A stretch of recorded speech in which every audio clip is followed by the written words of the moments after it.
Has been a. You want to talk about bringing the ruckus? This is it. We brought the ruckus. It has been nothing but it. You want to talk about bringing the ruckus? Oh, this is it. That? Let me take my audio down. Hold on. It also might be me. Just give me a sec. It might be my headphone settings might be into the wrong one. Hold on. Speaker. That shouldn't be on the TV. That should be here.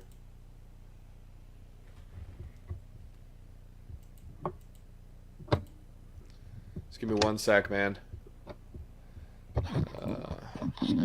There you are. I can hear you. Yeah, bud. There we go. We're good. We're good. We're golden. How's it going, man? Good. Okay, let me click us on Instagram, get us golden live on there. Yeah. Dude, I'll tell you, man. Talk about cutting it down to the wire. I have that promo. Oh yeah. Let's get that up and going. So you can present that. I believe that you should be able to do everything. I've made you an admin at this point. All right. Let's see. Also send it. Okay, so I don't have WhatsApp on here or anything like that. This is the old computer. So does it have a present button in the bottom? You'll see it in the studio. Can you see the studio things or no? There should be.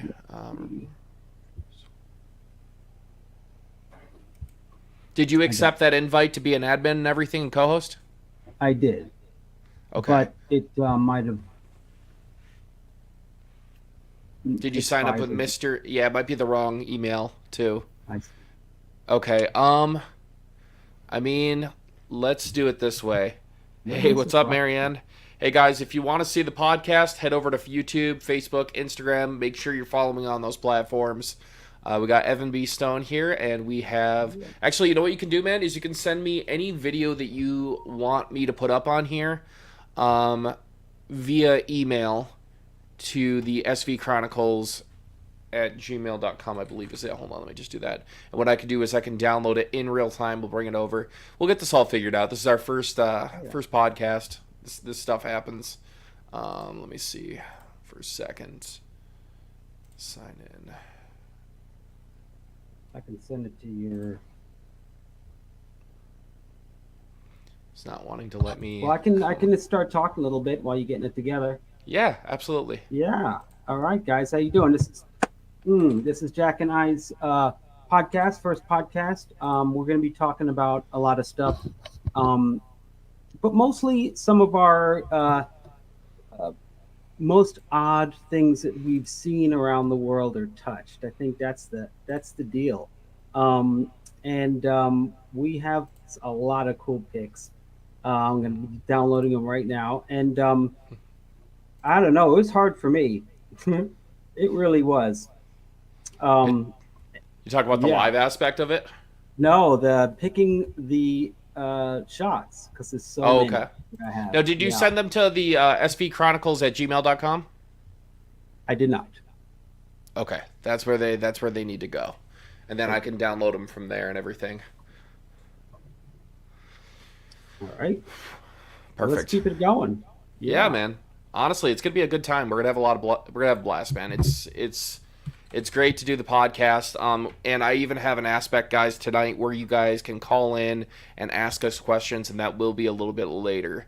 But yeah, no, there's gonna be we're gonna have a lot of fun things with this. I think this is a good fill-in episode, is the way to put it. To really talk about not only things that we've experienced in the past, but things that we're working on in the future, and stuff like just stories. This is a way for you guys to get your story out there. Let us know, hey, this is what's going on in my small town. We want you and Evan to come over and figure it out and stuff like that. So it's a great way of communication with the followers and everything. So once we get those going, we'll be starting the program and everything. And honestly, it took a little bit of craziness today. I've been running around. Evan knows all about the craziness. I was going to use my Canon DSLR camera right here as my webcam because I wanted a more high definition video. And I ran around, finally found the cord, then found out that you need to pay for a monthly subscription to get that to work as a webcam. So then I got on YouTube, found out that my GoPro could be a webcam. As long as you have GoPro Hero 8 and above, you can use them as web cameras. So I got that all hooked up, had everything going, realized later on that my laptop didn't have an Ethernet cord plug-in, so I had to hook up everything on my gaming PC, get that going, and then everything crashed 30 minutes before we were starting. So I've been running around getting everything rehooked back up, and we got it. Dude, 1 minute to spare, it came back up. Nice. Getting some of these Never photos. happens. Hey, my mom's on the TikTok. Hey, Mom. So if you want to see everything with the podcast, make sure to head over to YouTube, Facebook, or Instagram. If you do not have those here on TikTok, link is in the bio in the link tree. All you got to do is click that, and boom, there you go. But the podcast will not be here with Evan. This is just getting me to get you guys to go over here to the other platforms. So if you want to see the actual podcast, YouTube, Facebook, or Instagram. So let's see who's on Insta over here. We got the American Treasure Hunter, Willow's Girl 33 says hi, Lassie 1616, and SCA Adventures 13. Like the name. There you go. And then everybody over here, let's see YouTube. We have Andrea, we have Bill, we have Marianne. We got the crew on here, man. Okay, I'm just refreshing Gmail. You just let me know when everything's sent over, and I'll get it started to download. Yeah, I'm trying to not get it so big. Yeah, no, I get you. Yeah, I don't know why that it didn't let you do the present, so I wish I could see your screen and see what you see. This is something that we're gonna work on. This is how every first episode goes. You never get it like right the first time. If you do, there's something will eventually go wrong. That's just how it goes. But here, well, I guess what I'll do is when you're figuring that all out, I'll present my stuff and start telling my stories. Do your thing. Yeah, I'll do that. So the big thing that me and Evan wanted to do with the first episode is kind of talk about experiences that we've had, crazy things that we've seen, things we've gotten to hold, like physically see that not everybody has been able to. So I'm going to share first story. Now, all three of mine are kind of big, but they're all in one location. I'm only going to do one at a time, and then we'll let Evan tell one of his stories, and then we'll get one of his photos up. Hey, Julie, how's it going? So, yeah, here, let's just start it out. So, first story I have is, and this is going to pertain to all three of them. I actually work with a guy who has been actually also in the film industry. I worked for his construction company for years. He was a Klingon in Star Trek. I mean, he's been William Shatner's bodyguard at New York City Comic-Con. He's worked with multiple movies like Fury. It's a movie about World War I with the tanks. He's been on so many different films. Really cool guy. He worked on the film Gettysburg, actually. He was a soldier for the Confederate Army in that movie. And Dan has a lot of connections, and you guys know him as Dino Dan, because we won't go down into that story, but that's a J&J Adventures throwback. Matt, thank you for being in here. How's it going? So yeah, basically, he called me one day and he said it was a Thursday night, and he goes, "What are you doing tomorrow?" And I said, "I got nothing going on."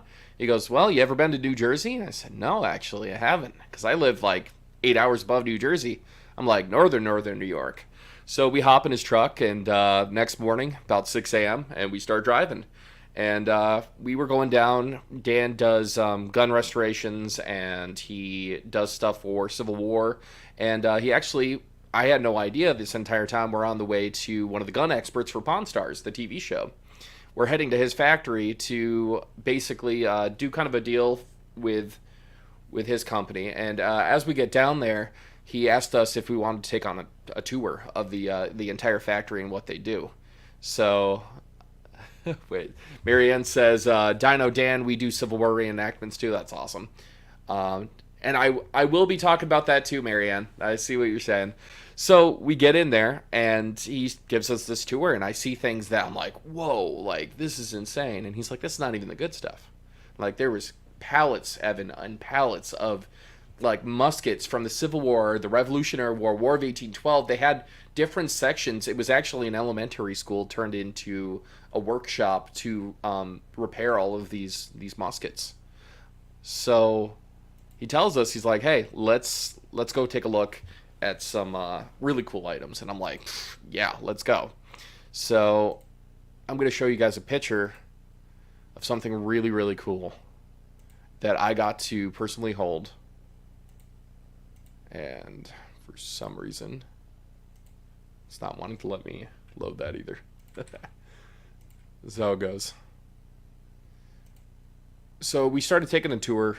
There was a lot of stuff, an insane amount of items that, like I said, I never thought I would be able to ever hold. Let's see. Okay. That's why they put it in the wrong folder. Okay.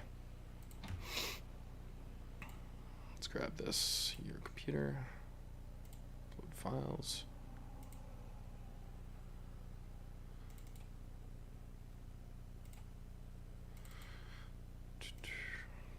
Just bear with me, guys. Sorry about this.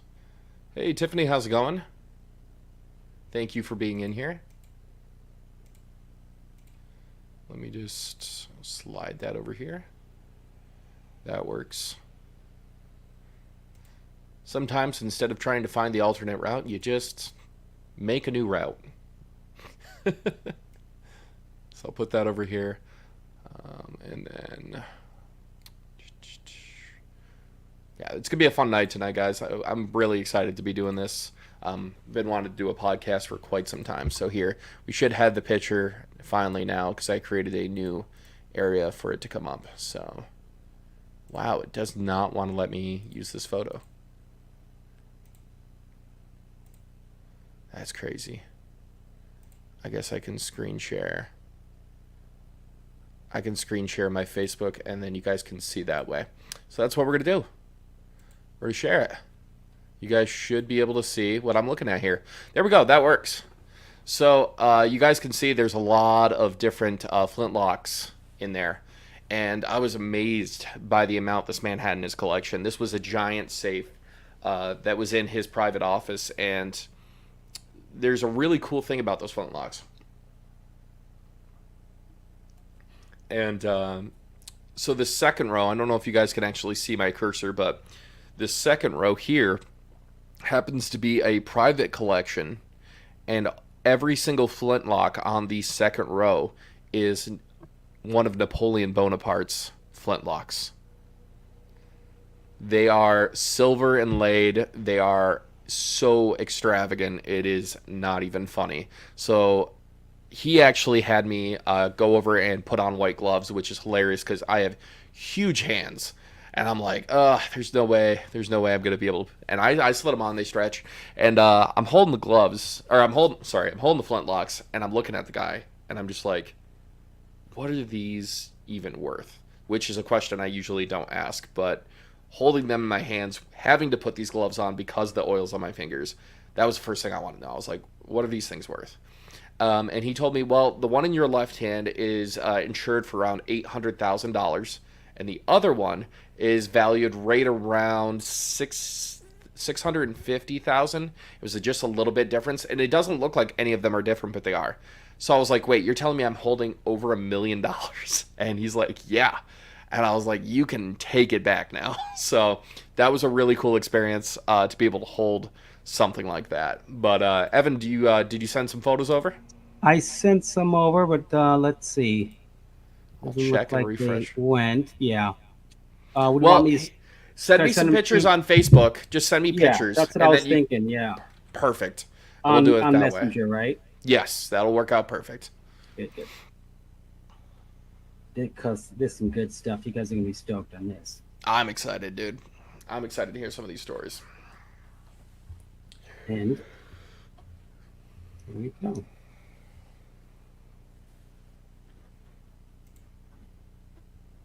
Okay.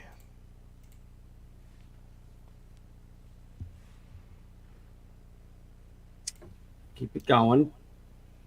Okay, keep it going. Don't leave any blank Yeah. areas, right? So everybody who's over here watching us on TikTok, make sure that you go over to the link on our in our bio, our link tree. It's a link to every one of our pages. It's all SVC Explorers of the Unknown. Make sure you go over and you follow those. You can watch the podcast right on one of those pages. TikTok, I'm just pushing you over there. That's how we're doing this. Every podcast will be on YouTube, Facebook, and Instagram, but every episode will be on YouTube, and then we will premiere it on TikTok once in a blue moon. So I'm really actually, TikTok's been really blowing it up for us, man. It's been crazy the views we've been getting on there. I mean, episode 2, part 1 is already over 30,000 views, which is nuts, man. It's great. So I'm excited.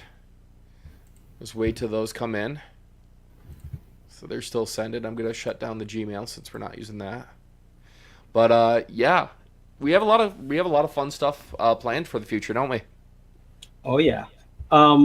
We could talk a little about. Why don't you show? Do you have any? You have um, that evidence tape that we on the bridge. We can just roll and play, and we can I talk about don't it believe I afterward. have it on the desktop. All right. I believe All it's right. all. Yeah, that's the thing with the desktop going down. It's oh, there is my mother on YouTube. She says hi, Evan. All right. That's the lady that gave birth to me. The joke is she always says that I'm the tumor baby. I was the one that she had Oh removed my because she had a gosh. C-section. Jesus, crazy. This is It's a crazy. good joke. I like it. It's her sense of humor. That's where I get mine from.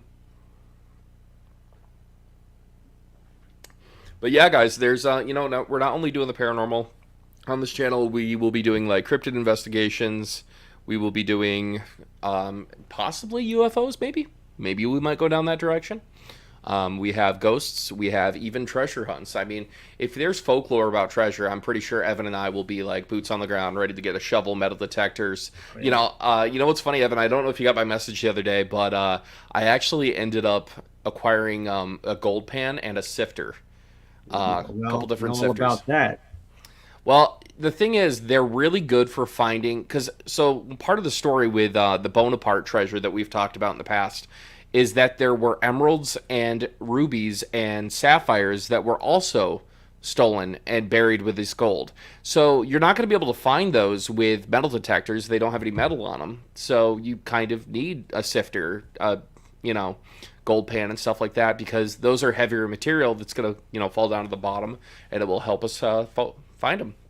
And we could also find, things that metal detectors may not set off that will lead us in maybe the right direction. So it's always good to have every single kind of tool that you need.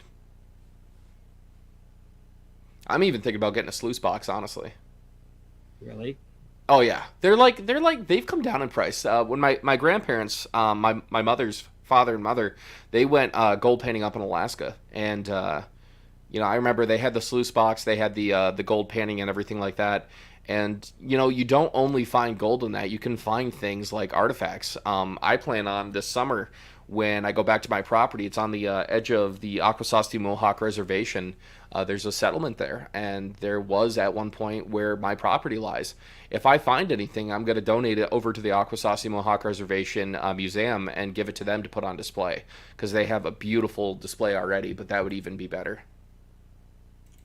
Nice. We let's talk a little about why what we're doing here. I'm having a little technicals. I'm getting this to you Yeah, no, ASAP. you're good, man. Yeah.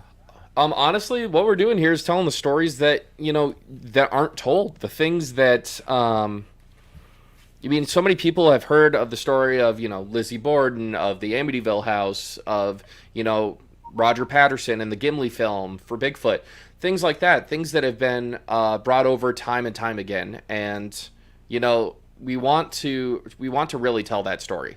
And that's the most important thing. Evan, I just took your camera off so you had a little bit of privacy with your phone. I just put myself and blew myself up on main stage. Good. Good. And then what I'll do is I'll mute your mic, give me a thumbs up in front of your camera, and I'll bring you back in. Sound good? You got it. Okay, so yeah, we're telling those stories that you don't normally hear. You want everybody has always told those, and it gets repetitive after a time. And I think that there's a lot of great stories out there. There's stories that are getting lost to time, I've lived in upstate New York my entire life. I never knew that there was a princess that was buried not too far from me. Um, I'm going over to Instagram real quick. I'm just reading people's messages over there because they don't come in over on the other one. So we have, hey guys, McButters over there. The American Treasure Hunter called the help desk. Shut the front door. Holy crap. Okay, wow, we got 27 photos from Evan. Let me bring Evan. Are you ready to come back in? Give me the thumbs up if you're ready. He is ready. Okay, cool. Let's All bring right, him back guys. in. Sorry about that. We are just figuring it out, but it's cool. Um, we are so yeah. Take a look at one of those photos and bring it up. It's this story's called a Metal Library. We went down to this Taos cave, which is the second largest cave in the world. And if you all don't know what the mystery is, in the I think it's the 1920s, the this monk went down to South America and to convert, and then he came back with this wild story of a metal library deep in the cave. And some of these artifacts ended up in the museum. And this was, I think, the scariest expedition unknown we've ever done. We went deep into these caves, so deep. It was like the Goonies, but like the real thing, super scary. This is before the Thai kids got flooded and got that whole situation. So we didn't, I did know that. Skim through those photos a little bit. And I could kind of talk you through them. On Expedition Unknown, it really is an adventure. We had to rappel down 400 feet of line, this is what's cool about Expedition Unknown is that when we go to a museum, we go underneath, we go deep, we go in the cuts, and I'm always there at my. So here's a couple of photos of some metal library stuff and also some other stuff that I find, odd things that I find really, some call it like forbidden archaeology, like it shouldn't be there. That's the wrong time period. So every time I always, look at the face on that one. Yeah, I mean, some of the imagery. We're talking, it's dated back thousands of years, but this metal library wasn't. It was just a story, and whoever found it was going to be super rich. So some of these really old artifacts, you'll notice some carvings that are kind of through all. Different cultures. Really interesting stuff. Even almost like Nazca lines, it's like the same kind of stuff. It's really cool. Yeah, things that shouldn't be there in that time period. Yeah, also, my dad says hi, so hi, Dad. All right, including the pyramids. When we go in a pyramid and you go inside a pyramid, it's corbelled. It's kind of inverted and kind of on itself, and that's the same stuff in Chichen Itza and South America. So you're seeing the same kind of stuff. Whoa, what's the story on this? This guy is really old. They found him in the cave, and it's, one of these kind of. Wow. They take it out. Yeah, keep going. Yeah, keep going. Yep, not a problem. Ooh. Oh, this is. I know what this stuff is. This is all from First Humans. We did a special on how we became humans, and it was a potluck, man. It's really a lucky and a whole string of lucky things happen for us to be who we are. This is one of the versions of a human at the time. Who knows when, So yeah, he looks like a cyclops, cheeks. Right? Yeah, he does. You kind of think the structure of it, the jaw, the way the jaw is so massive on the bottom. Our jaws aren't usually that big, and then the cheekbones. I mean, that's a wow.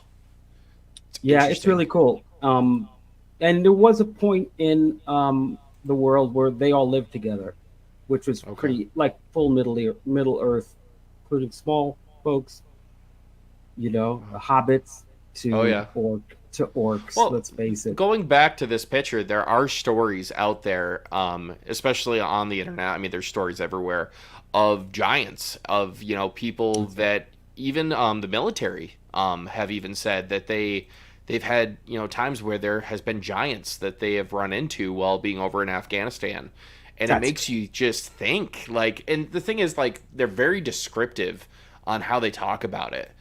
I think, yeah, I think when the Greeks came up with their version of that, and they found mammoth skulls, and the tusks are missing. It looks like that, just a big head with an open hmm hole. Yeah. I think that's what came out of that. Um, Let's continue on. I want to see all these pictures. You got a lot that you sent in. Wow, look at yeah, that. Now those keep it. terracotta or Yes, and those those? are Yeah, all super old. yeah, Let's see what else I sent you. yeah. We'll Keep continue on. cruising around Sorry. because I got. So you'll see this you'll see like this spiral image. That's something that's everywhere, which is really cool. Just Um, letting everybody know who's coming over here on TikTok, going, what's going on? How's it going? Guys, we're over on YouTube. If you really want to see this podcast, head over to YouTube. Link is in the bio on TikTok. So Evan's showing some amazing photos and sharing some amazing stories that you guys aren't able to hear right now. So get on over there. Go ahead, Evan. Sorry about that. no way, keep it going. Yeah. So yeah, this So, is the kind of stuff. I just want to show you guys some of the photos in my library that I wow. got that I thought was interesting. So every time I take a photo and show it, this is like different. Yeah, I Um, mean, telling a story, especially about, people from so long ago, the photo's important. I mean, every single picture you take is a small description. Oh, well, that just happened. Is a small description to each story. I mean, oh my God, look at that. He's Yeah, okay, holding so two here we go. This snakes. this is part of the metal library that they supposedly found that's in the museum down in the gallows. Wow. Um because they didn't want to show stuff like this because it doesn't like make sense. Um Yeah. I mean, we wow. yeah, so what we do is we go to the museum, we learn about it, and then we go down to the cave. Um This is all. This is stuff again that no one sees because I'm click click click taking the photos. Yeah. Um, Jeez. I mean, some of these figures and some of these designs are so intricate that we always make the assumption that we've evolved far beyond what we were in the past, but it really shows that the intelligence of the people back then, even in the way that their designs are. I mean, for example, look at the pyramids. Look at how intricate they are. yeah, It's insane. Oh my God! Wow. yeah. This is all metal library stuff. So this is really cool. I'm just gonna do like 4 or 5 seconds on each one, and then Yeah, I see one coming up that I want to make. Oh, yeah, it keeps doing that. Wow. Now is this? Did you say this has anything to do with Mayan or Aztec? yes, it does. It Okay. I they saw the sun well, god there in the middle it's of this. enigmatic. Like they don't really know too much on this, and the metal library story is you know Yeah. it's a big story, but they have some stuff. Um, and it was really, I'm going to keep sending you a couple of things. So you see that like this, basically it's real alien-y. I Yeah. mean, look at that character in the middle. Yeah. Um, I mean, I that mean, who has looks. that? And kind of, that's why they don't want to maybe show it too much because it raises a lot of questions, and then they I don't want mean, to, they don't know how to answer really. Um, is that close? I was just trying to do my best impression of that. Okay. Sarcasm. Oh wow. you know, Okay. Wow. Whoa, that's very unique. Now, what is that? Is that a statue or is that a like that is, yeah, it's a deity. It's a deity's? Okay. yeah, it's the Okay. stuff that Jesus. really cool stuff. Oh So right wow, there, look at that's that. us uh, in the Tyrus Cave. The kind of stuff we had to do for the shoot, and Yeah. we lived down there for 3 days, and it was I had a real panic attack at the time, and it was couldn't get out. Yeah, usually you have panic attack. You're like, hey, Mm-hmm. I can get through this, but not that time. Yeah, that's I had hard. to really breathe it out. Yeah, That's got to be difficult. Oh, there it is, the Crystal Skull. I mean, that is the Indiana Jones. That's wow. what the story's based on. We hung out with the guy who found it. He was a kid at the time, and we heard his story. Um, and there's a lot of mystery and lore with that skull. It's perfectly made. There's no flaws in it. It is a crystal, and it's not done with modern machinery. Okay, so real Wow. good craftsmanship, pretty much. Yeah.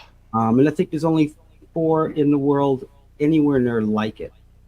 I mean, some would So say otherworldly craftsmanship. yeah, well, that's what people say. That's the story.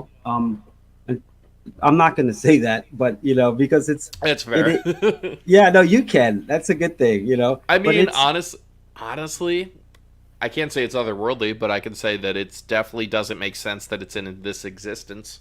That's right. the And way I can put it. in the time period, it was uh, kind of put. Um, Yeah. so that's really the rub on it. Yeah. Yeah. I'm just And reading some Instagram comments real quick, going back to them because their stuff doesn't come up on the StreamYard. The American Treasure Hunter says, "I've got a spot along the Treasure Coast. Y'all could investigate. When you're ready, let me know." I Yes, we will, because that sounds fantastic. Let's move on. Let's see. Ooh. Now, did you actually ever physically touch it? no, I got that close. That's as close as you could get, I huh? could have, but I don't want to be rude. It was being displayed at the time. Um, Yeah. yeah, it's I don't know if I'd want to touch it. yeah, Like I right. mean, not saying anything about the movie or anything, but you saw what happened to that person. I don't know, like I think it would be cool, but looking at it and seeing the detail in the photo that you provided, it shows how intricate it actually is. It's insane. It actually Yeah, looks like a skull. Oh. Okay, let's keep moving. We'll keep moving. Holy crap, is that the cave? yeah. So that's the entrance to the cave. What? It's like the whole jungle kind of goes down into it. And when I got there, Josh and I got there. I'm a climber from I grew up climbing, and then filmmaking kind of melded to this. So anytime we're doing climbing, I'm pretty much like, let's check out that safety. And it was rigged really funky. It was like a winch system that was bolted into the rock, and I was being Josh were like, no way. And no, we had to start Really? from scratch. Get some. They only had one point of you're supposed to have two or three different points where it can hold if something goes wrong. Yeah. And Brian Weeder, the cameraman, was the test bunny. He went down, and we were like, "Wow!" Yelling. He looks up, and his secondary thing that we told him they have to do, you have to lower someone Yeah. with a safety.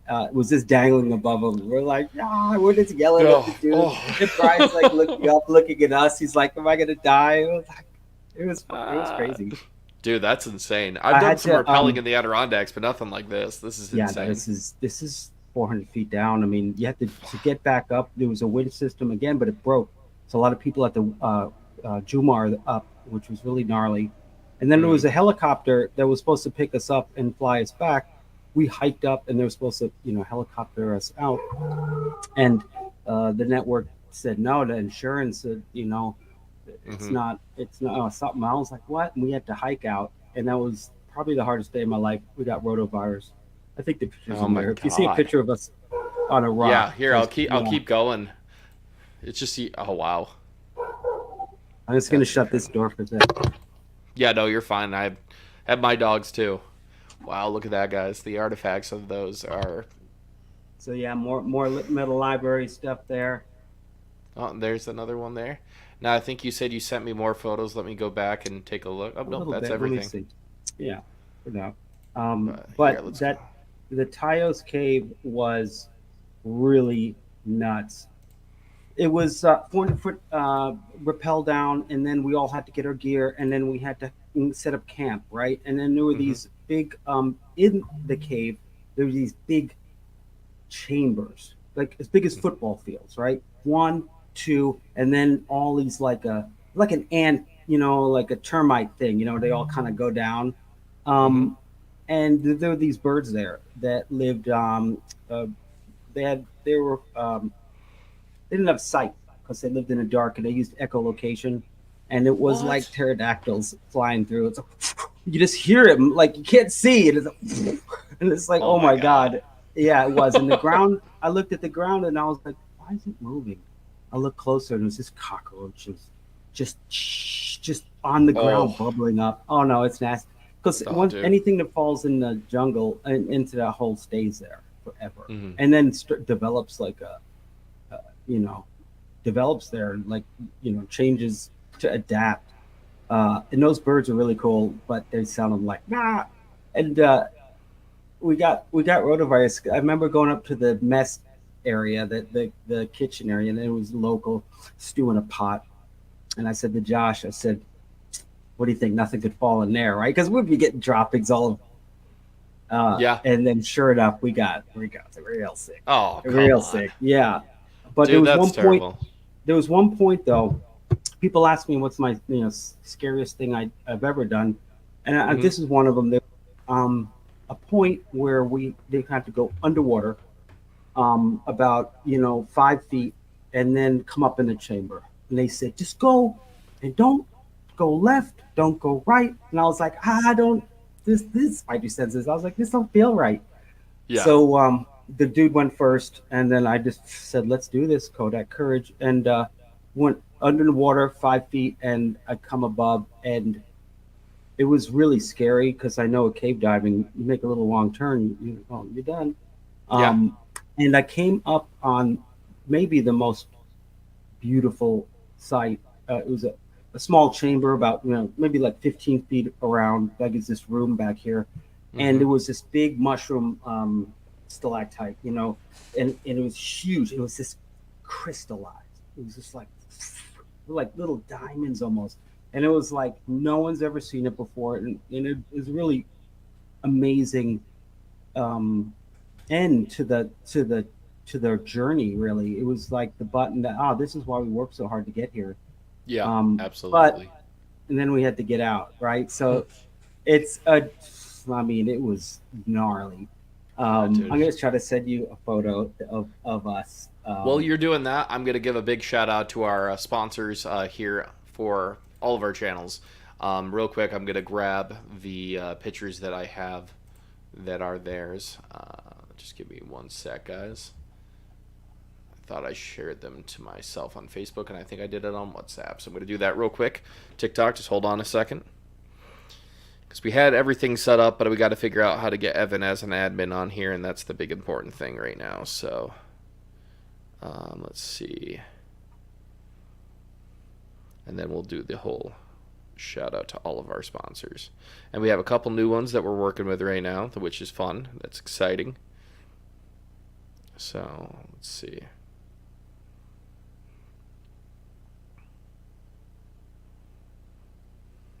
Share this.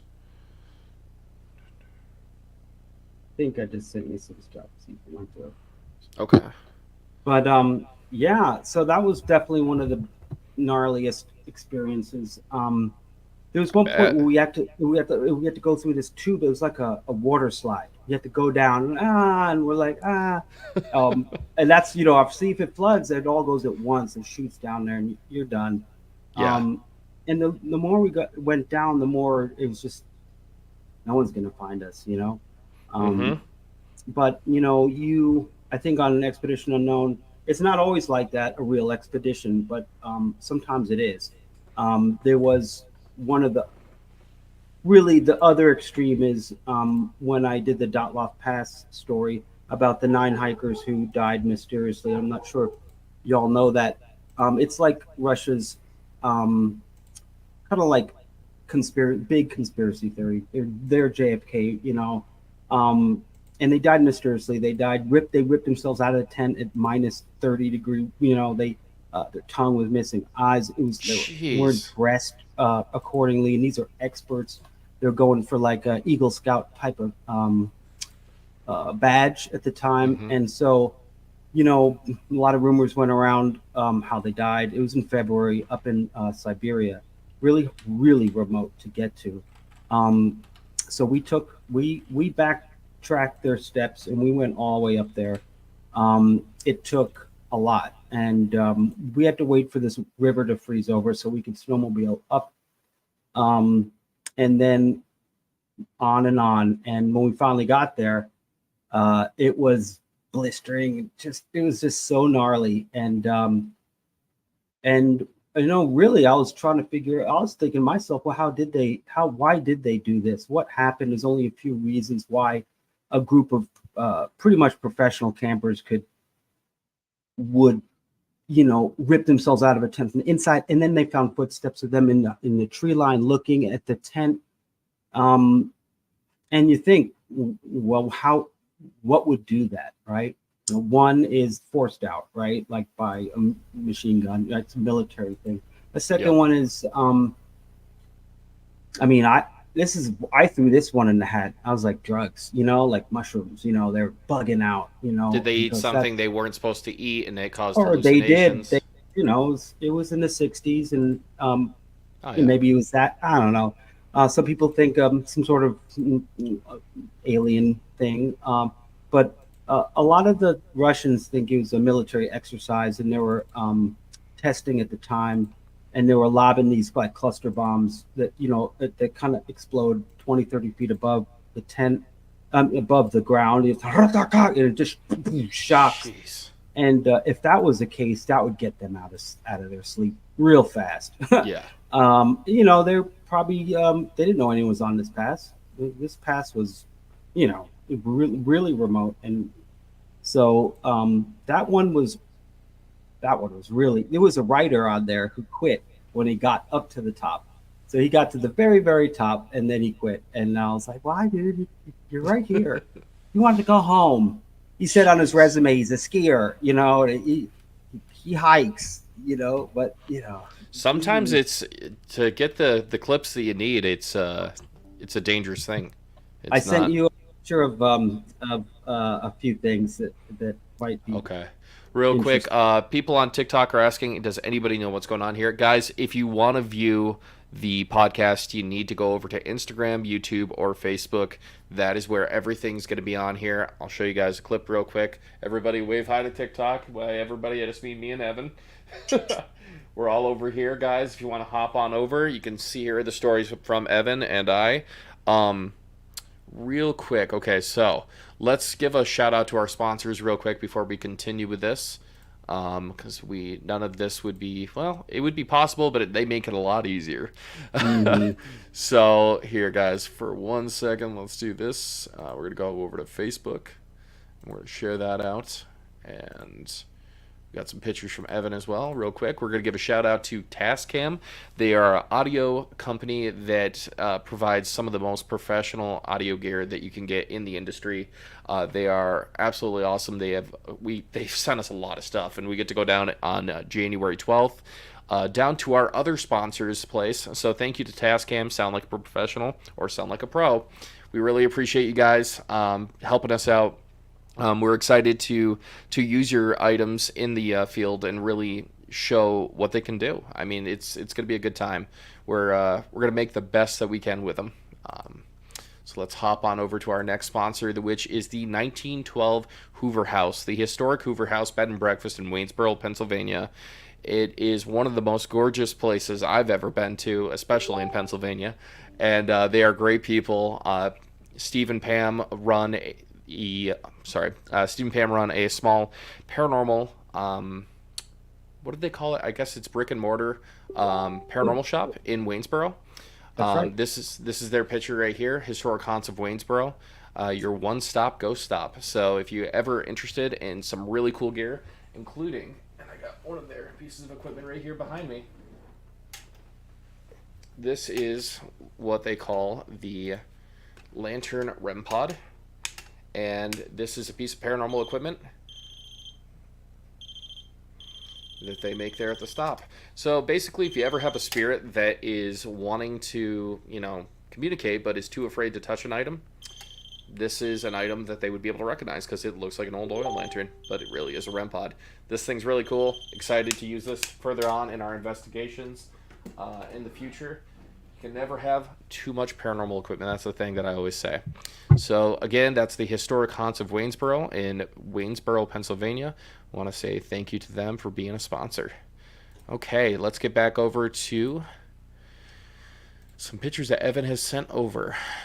Okay. Got That one of all of us on that rock. Okay. Right here. Cool. Let's talk. Well, let's go to the talk one about on it. the rock. Let's not go to him just yet. Let's okay. The one with the rock. Gotcha. Right there. Oh, so this is, my God. This is a real photo. This is all of us at the end of the hike. I don't know if you could zoom in there, but it is real expressions. This is when you push your body to the max and then beyond. Actually, what I can do is this.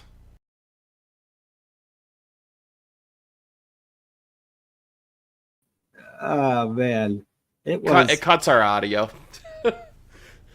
that was definitely the hardest physical thing I've done for sure.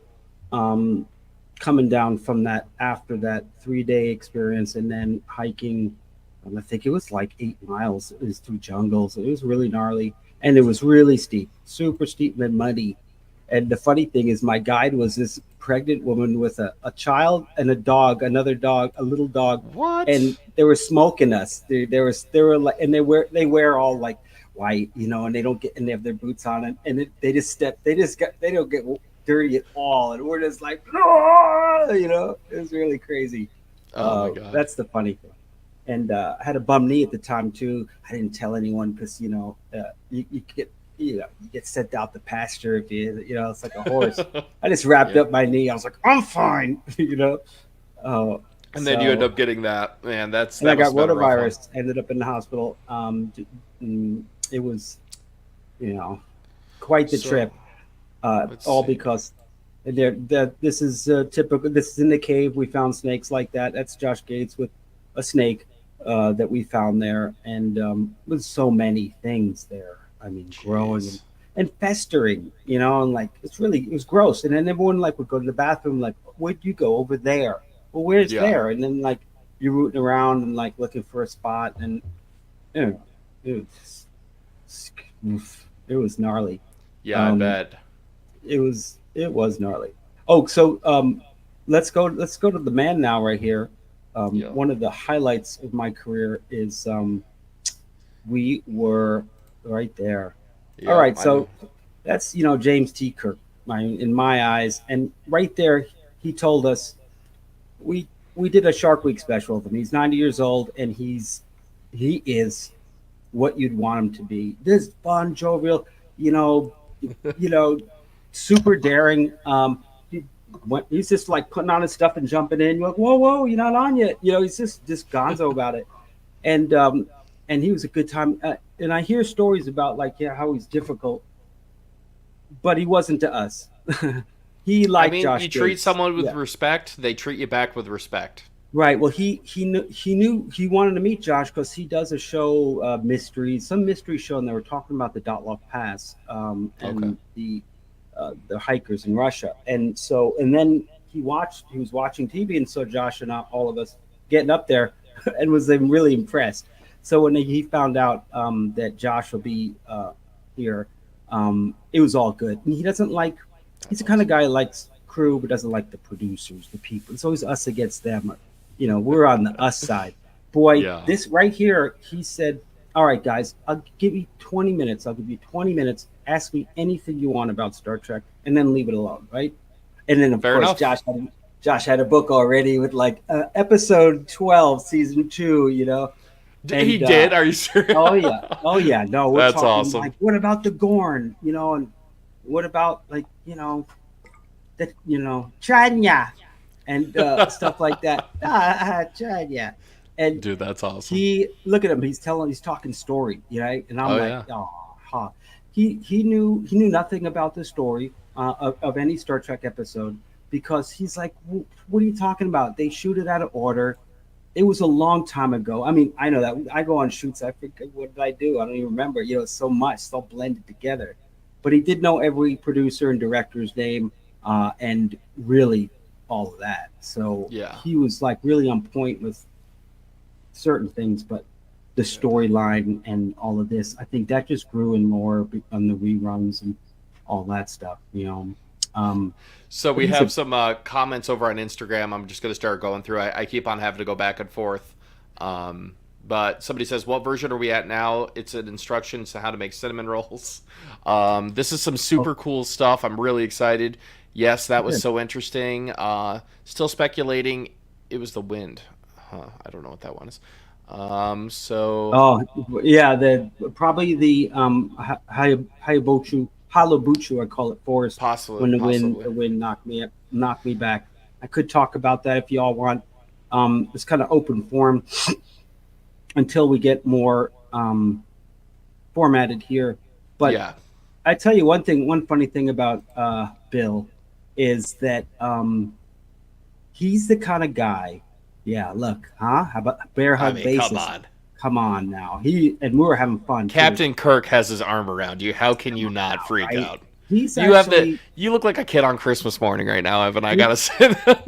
truth be told, he is my hero. I grew up watching him. You know, in high school, I'd have to be home at a certain hour to watch it, and all my friends would get on the phone and we'd watch it together. And you know, I kind of modeled myself off of him on the Nice. bravado and just the confidence, you know, and swarmy, you know, just you know, Oh yeah, no, you I know, get that. sleeping with green women, you know. No.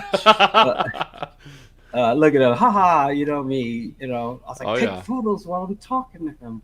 yeah. Um, Show people it we've was met.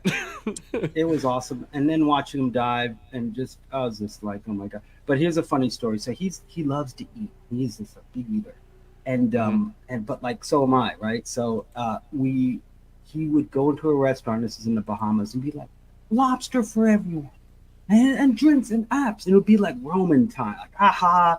And I look over at Josh Gates, and he had like a look on his face because he knew he'd be getting the bill. He never took the bill. He was always like, "Yeah, over here." So it was really funny, and you know, Josh had to call it in and be like, "Hey, you know, I'm not going to say no here." Hmm. So that was a little funny, little side bit. Really That's sweet awesome. guy, and he he does it his way. Like if it's not his way, then there's a problem. Like if he Yeah, said, "Hey, I want to do it this way," yes, sir, yes, Bill, yeah, and yeah, that's how you don't challenge him at all, and then yeah. you're fine. Hey, you know, So, yay. What else you that's got how in it the goes. coppers there? So let's move over to these photos here. Yeah, so these are like I'm always looking for. This is actually in the Louvre, in Really? France, and should be another photo with the close up of that thing on the right, upper Yeah. right. Yeah. So like, Wow. what the hell is it? Like, it's so So wait, alien. this is It's in the so Louvre? yeah. It's so like a tear in the fabric of reality. That's what it looks like. It looks Do like you know who it looks like on the bottom of that is the DC hero? We're going comic books. Doctor Fate. I don't know, Doctor Fate. Doctor Fate is basically Doctor Strange, but better. I think I love Doctor Fate. He has a golden helmet with a. He wears a cape. And I mean it's I man that mean, but has look at this thing. It's definitely something almost three dimensional, like artwork, uh and huh. it's it's in gold. It has some sort of um, Wow. I don't know. It looks like it's ripping in. It's like coming into the painting, Yeah. like a. Now, It, when was this painted? Did they? Is there anything that? yeah, it's. I mean, it's probably the 1200. Who knows? I mean, like, Really, it's let's that let me old, but Google. and there's Hold on, something like let me yeah, Google I lens it kind of right here. Google Lens this. Let's figure. I want to know when this was painted because if this was painted so far back ago, I mean the way that this image is, it's intricate, it's detailed, and it looks like maybe they're saying this is like heaven on the other side, the golden gates, or the gold. Dude, I'm Oh just my God! You know, it speculating came up because like there's like there's some spirits on the bottom. Vishnu thing, some like oh, a lot of really alien stuff came up. Here we go. Oh no, nothing's coming up. That's strange. Not with the same thing, but a lot of alien and spaceship stuff. I mean, well, and We're trying to. my father's on the YouTube right now, and he just said it looks like something that's coming out of the atmosphere. So I mean, it's kind of Yeah, understandable. looks like it's coming in, Yeah, right? And it does. But the thing is, if you look at the fine detail in it, like I'm zooming up and kind of, I can't really zoom up on Facebook that much, but I wonder if I can, I wonder if I save this to my computer, if I'm able to, Ah, bear with me, I might be able to share the, you- that window instead of what's sharing going on. Facebook. Hold lot on, of- let's a take lot a of- look. Stop screen sharing. Let's try this out. Really Let's strange. try Nothing this. came up. A lot of, uh, you know, crazy stuff. Oh came up yeah, with there's these. always a good vast majority of that. No, I mean that's like really scary Documents. looking. So the fact that we can't find it on Google Lens is even weirder. That's even scarier. Um, How many yeah. people have actually seen this photo? I mean, Maybe it's during a religious thing too. I mean, it's during the crucifixion of Christ. This is not something that you might be shared to the general public. Oh, look at this. Haha. found it. I think I found a way to do this. There it is. Boom. So, Okay, now watch is that my this. photo? Yeah, and I might be able to zoom right up. Can you guys see stuff? Look at that. Oh, it is really gnarly. It is. I mean, look, those are people coming up. These Yeah. are angels right here. These are 4 angels going to whoever this individual is, and he's holding up this sphere. He is, isn't he? Why does that look like the American flag? No. I mean, I know it's not. No, this guy's hanging upside down. They're torturing that guy in the middle. Wow. And then what's the rest? Incredible. I So, mean, it's body after body climbing up, trying to reach. I think mean, it has they- to do with the coming of the what do they call it? The you know, The apocalypse. You're talking about not resurrection. Well, I should know this. My dad was a priest. I'm probably going to get to talk to rapture. It's the rapture you're thinking. Rapture. That's what it is. I mean, you have 4 angels, the 4 horsemen of the apocalypse. Maybe that's what the 4 angels represent. There you go. You have this person bringing upon the apocalypse, and you have people that are trying to be lifted into where these angels are. I don't know. That's just speculation. Listen, you know, don't listen to me. I'm just a guy from upstate New York. I'm going to give you some another interesting place I've been that is really Marianne said the same crazy. thing. Somebody said Dante's Inferno kind of vibe. Yeah, Ooh, definitely, yeah. definitely. Hello. And then that was Marianne, and then she said 4 horsemen of the apocalypse. I just came back. I was saying the same thing. Yeah, that's kind of cool that we can now zoom up and stuff. That is a very intriguing photo, though. Like, very intriguing. There's some stuff I'm sitting over now that's really cool. Well, I do have another thing too I want to share with everybody. This is part of the stories I was given earlier, and I'll go kind of quick on mine. So here, let me do this. I'll kind of share what I got to see in that private collection, and then we'll go back to doing more of yours. Then we'll do some phone calls. We'll have some You people got it. call in. I think this will be a great. This is an awesome. I'm loving. We doing rallied. This. We rallied. We did. I tell you what, definitely did. I'd like to know what people want to hear, what they want to hear, because I got some really gnarly, some really awesome stuff too. So this is a part of that private collection, guys. This is these are machine guns, muskets, just suits of armor, cannons from all different wars. This is actually from World War One. This is a Gatling gun, basically, that would hold the line. I got to see that. Unfortunately, I did not get to fire it. I really wanted to. Hey guys, everybody on TikTok, just letting you guys know we are streaming over on YouTube, Facebook, and Instagram. If you guys aren't following us, go to the link tree in our bio and click on that link. Hop on over. Evan and I are sharing stories, and we're taking phone calls here in a little bit on the podcast. So continuing on real quick. Okay, this is my favorite thing to talk about right here. This is the thing that, like, I thought the Napoleon Bonaparte flintlocks that I got to hold was going to be the big thing for me. Like, but this is me holding this sword, this sword right here is from the Crusades. This is made out of human femur, the handle is, and it is from the Crusades. It is priceless. When they brought it to be appraised, there was no appraisal that could be given because there's nothing like it in existence. And this guy had it in a safe, locked up, and he said, "Would you like to hold it?" And I said, "Do you have another pair of gloves?" And he said, "You don't need them." And I was like, well, that's weird because you just had me put them on for holding Napoleon Bonaparte's flintlocks. Apparently, the oil from your hands will damage the silver and the inlays for the flintlocks. But this thing has been around since, the Crusades. I think they said this was dated, over 500 years old. Yeah, I mean, it's old. Um, and getting to hold it and see how well balanced it was and seeing how it was shaped. You can actually see the blacksmithing hammer, like the way he hammered it. It was an awesome thing to hold. Um, and then this right here was really cool. The Anno, so this is Anno Domini.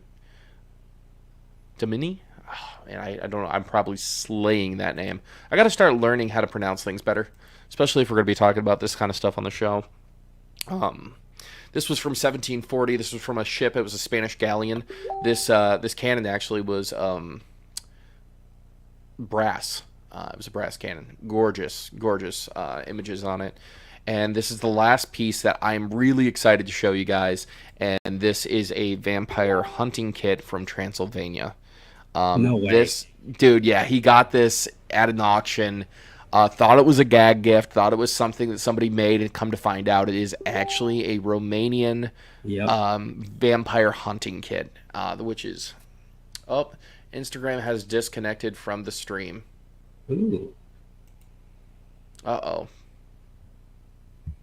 Something happened with our Instagram. It's the bleeding edge of technology right now. We're getting it together. What we do know is, we are. Let me tell you a little about why we're doing this.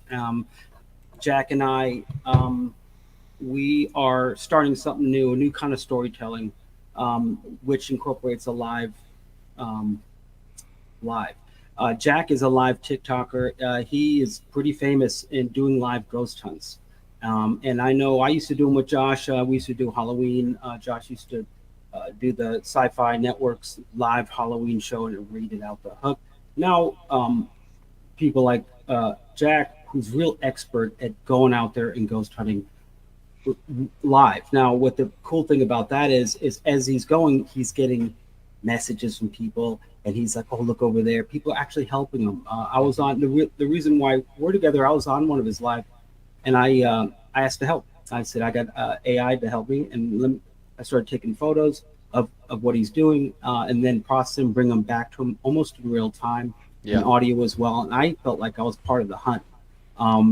So we started chit chatting, and then I said, you know, I want to come out there. Let's do something. I've always been asked to go on camera, like I did in Destination Truth, and be a part of something. And I think it was time again.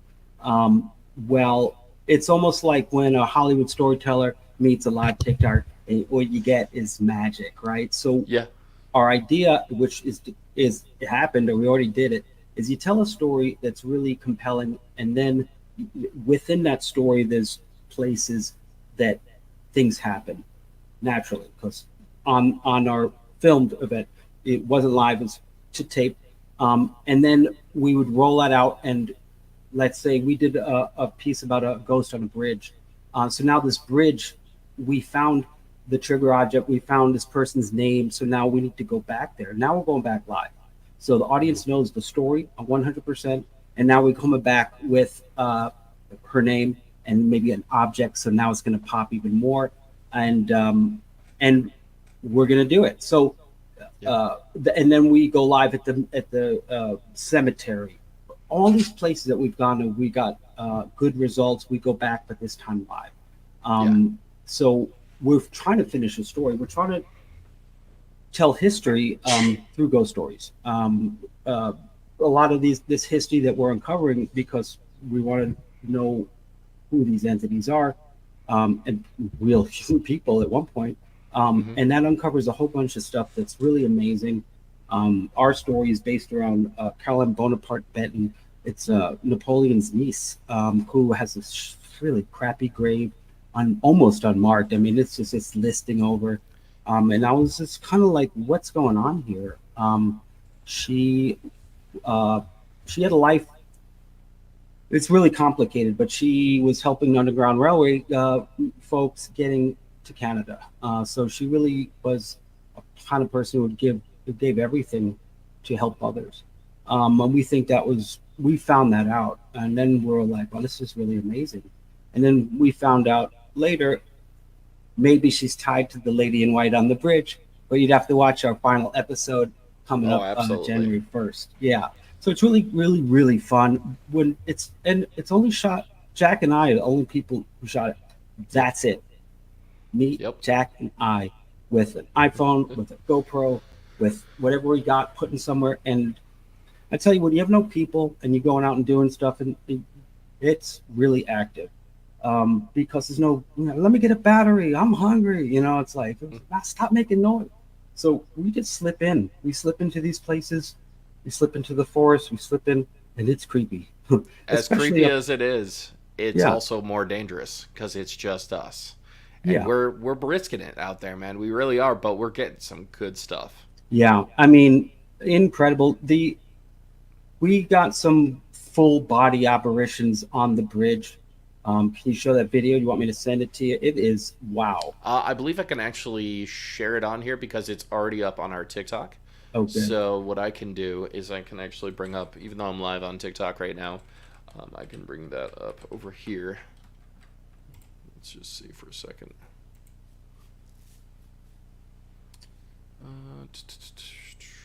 And yeah, it was so awesome. And then we couldn't believe it, really. And we weren't even watching the camera. We're inside the car, you have your chibber chabber, and we put a iPhone is looking out at the bridge, and we come back and we look at the footage and we're going, holy And we're like, crap. wait a second. It was What's a really going on mystical here? night. It was almost 0 degrees. There was mist on the water. It was, really, It's really spooky, gnarly. dude. Yeah.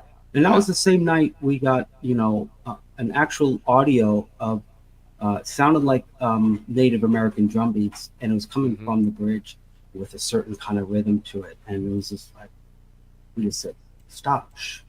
And we heard it. And it was just a lot of things that were happening that I would think if you don't like, if you're just a normal person, you say that's just the bridge creaking and that's this, that, and other thing. But if you're in our zone and you start to really kind of get into it, things are everywhere. You just got to look for the signs. Here we go. I Um, got it right and here. especially that's my job is to get it on camera. Yeah. Um, No, absolutely. And dude, we've killed it on that. yeah, and I'm not one to come into a room and say, oh, I feel something. It just happens around me, and I'm just trying to get it on tape. Um, Hmm. because I want to believe, that there's something else, there's a little bit of magic out there. Maybe Yeah. something we don't know. Maybe we can speak to some of our loved ones that passed. Maybe. I Um, mean, honestly, anything. I think we have to be open to the realm of that idea that it's a possibility to talk to somebody from our past. yeah. When you want to say just one thing. So what it's I know personally it's happened to me. Some people came to me when someone passed very close to me and said, one of them was a lawyer, and they said both the same thing to me. So that's why I believe maybe I can say hi again. You never know. Hmm. Just um, working on bringing this open to a place where I can really zoom in so everybody can see it. so That's what Jack and I did is we rolled out 4 episodes, and now we're going to roll out our fifth and final one that really kind of ties it all together. And that's January 1st, and just him and I shot it and edited it. We are hoping to keep this going and create a live event, and get people to watch a live event because people in Hollywood, the networks, the production companies, they're all Mhm. changing because everyone's finally kind of realizing it's all the entertainment's getting on the phone, which Not they knew only are we already. going to try to keep this going, we're going to keep this going because Oh yeah, no me doubt. and him are literally driven to not only. I mean, we were talking the other day about this. Like, we both have this drive to tell these stories and to get them out there, and that is one of the biggest important things to us. Is that these stories aren't forgotten to time. Yeah, And who and else there, is doing this? Nobody else yeah, is doing this. I mean, with and paranormal wise. Sorry, I don't mean to interrupt or no, anything. go ahead. I mean, with paranormal wise, you have people like, and I'm not going to name any names, but there's some big paranormal investigators on YouTube and TikTok, Facebook, and all these places, and they come in and be like, "Hey, we're in a haunted spot. We're going to go get some evidence." They go get the evidence, then they're gone. They're gone with just a couple nights. We are staying in locations for months on end, doing the research, finding the historical evidence to back up the claims of the paranormal, then go in and actually get the actual evidence. We found like an Oak Island, an area like that kind of thing, like a honey hole of all this stuff going on at once. It's like a cursed town. It's kind of like a Twin Peaks type of thing. It has a little of everything, and nothing is staged at all. I mean, this is just Jack and I going out there. Here, I'm going to try to get a more zoomed up version. Just give me one sec. But it's really exciting. You know, it just goes to show, if you're out there and you just suspend your belief system and get out there and take your time. Take your time, and just two people that slip out the car, you'll be like, "What's that?" Mm-hmm. Oh my God, did you see that? It's just comes at you. No, absolutely. Yeah, it is something. So here we go. This is the entity that Evan was talking about earlier. Yeah.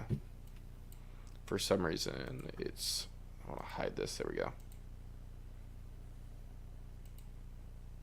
And right there, you can actually see what looks like a pair of legs and a pair of feet that are just walking right on by. And this is the location right here again. Boom. I'm going to send it to you, Jack. I'll full frame of it. Okay.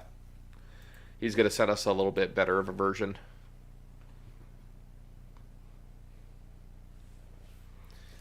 People said dedicated. That's really exactly right. You got to spend time in a place to really get the full story.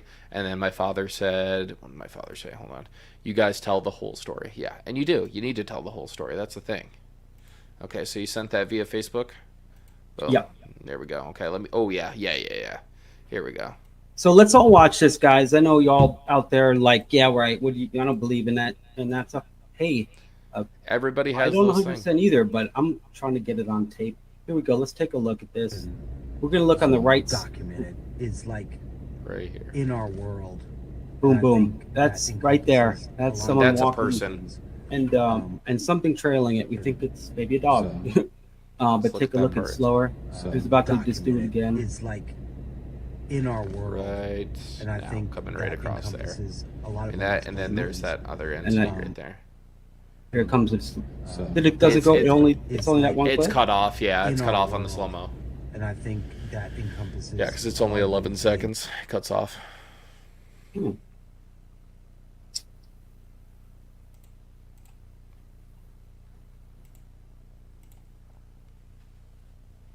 So it just creeped up and stood. Yeah, it really did. It was an interesting piece. Actually, Evan knows that I took my nephew back there just not too long ago, actually, and we did a little bit of a filming. We got some really cool evidence right near where that entity was spotted. Yeah, I know our Instagram did go out. There's no way to reconnect it just because of the StreamYard, unfortunately. Once it's disconnected, I would have to... I might be able to add it back up. Hold on. Oh, look at that. I can add that back. You're learning... I see it. Learning as we go, man. This is how we do it.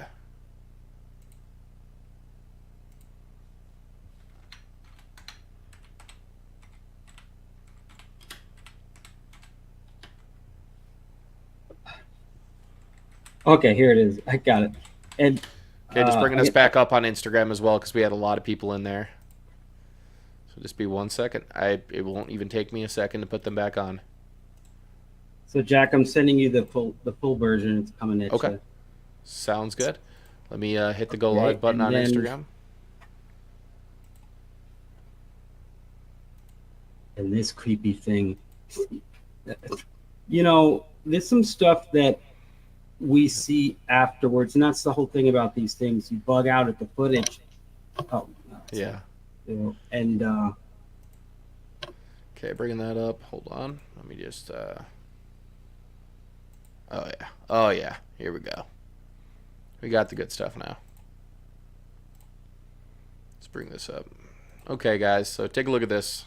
That's what Evan just sent over. In our So world. again, And I think entities that right there. encompasses a lot of Something different trailing in. things. Now watch in slow mo. You can actually see the legs, the feet, and then here comes the other entity right up behind him.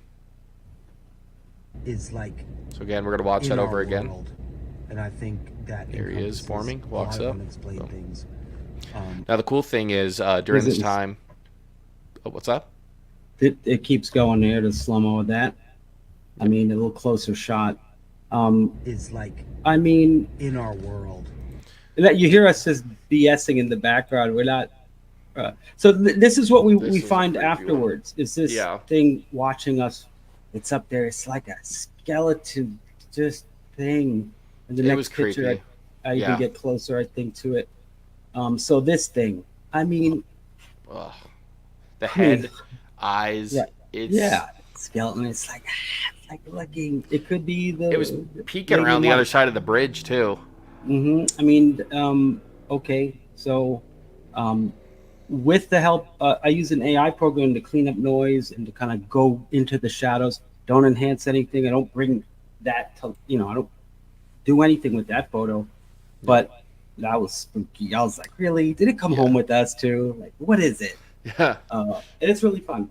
I think we're getting as better evidence than a TV show would out there. I haven't seen this kind of evidence and all that. Well, you also, it's the time you put into it. People wish we could see what you're watching. So if you're wanting to see what we're doing right now, we're having a podcast over here on YouTube, Instagram, and Facebook, guys.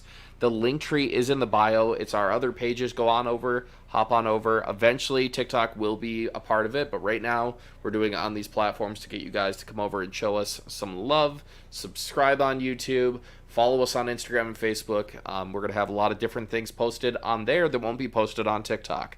Like sometimes on Instagram, maybe Evan might post something while he's out in the field working for another show or working with me. YouTube, we have videos that are, our long episodes that are on there. And then Facebook, we have a lot of stuff that'll be on there as well.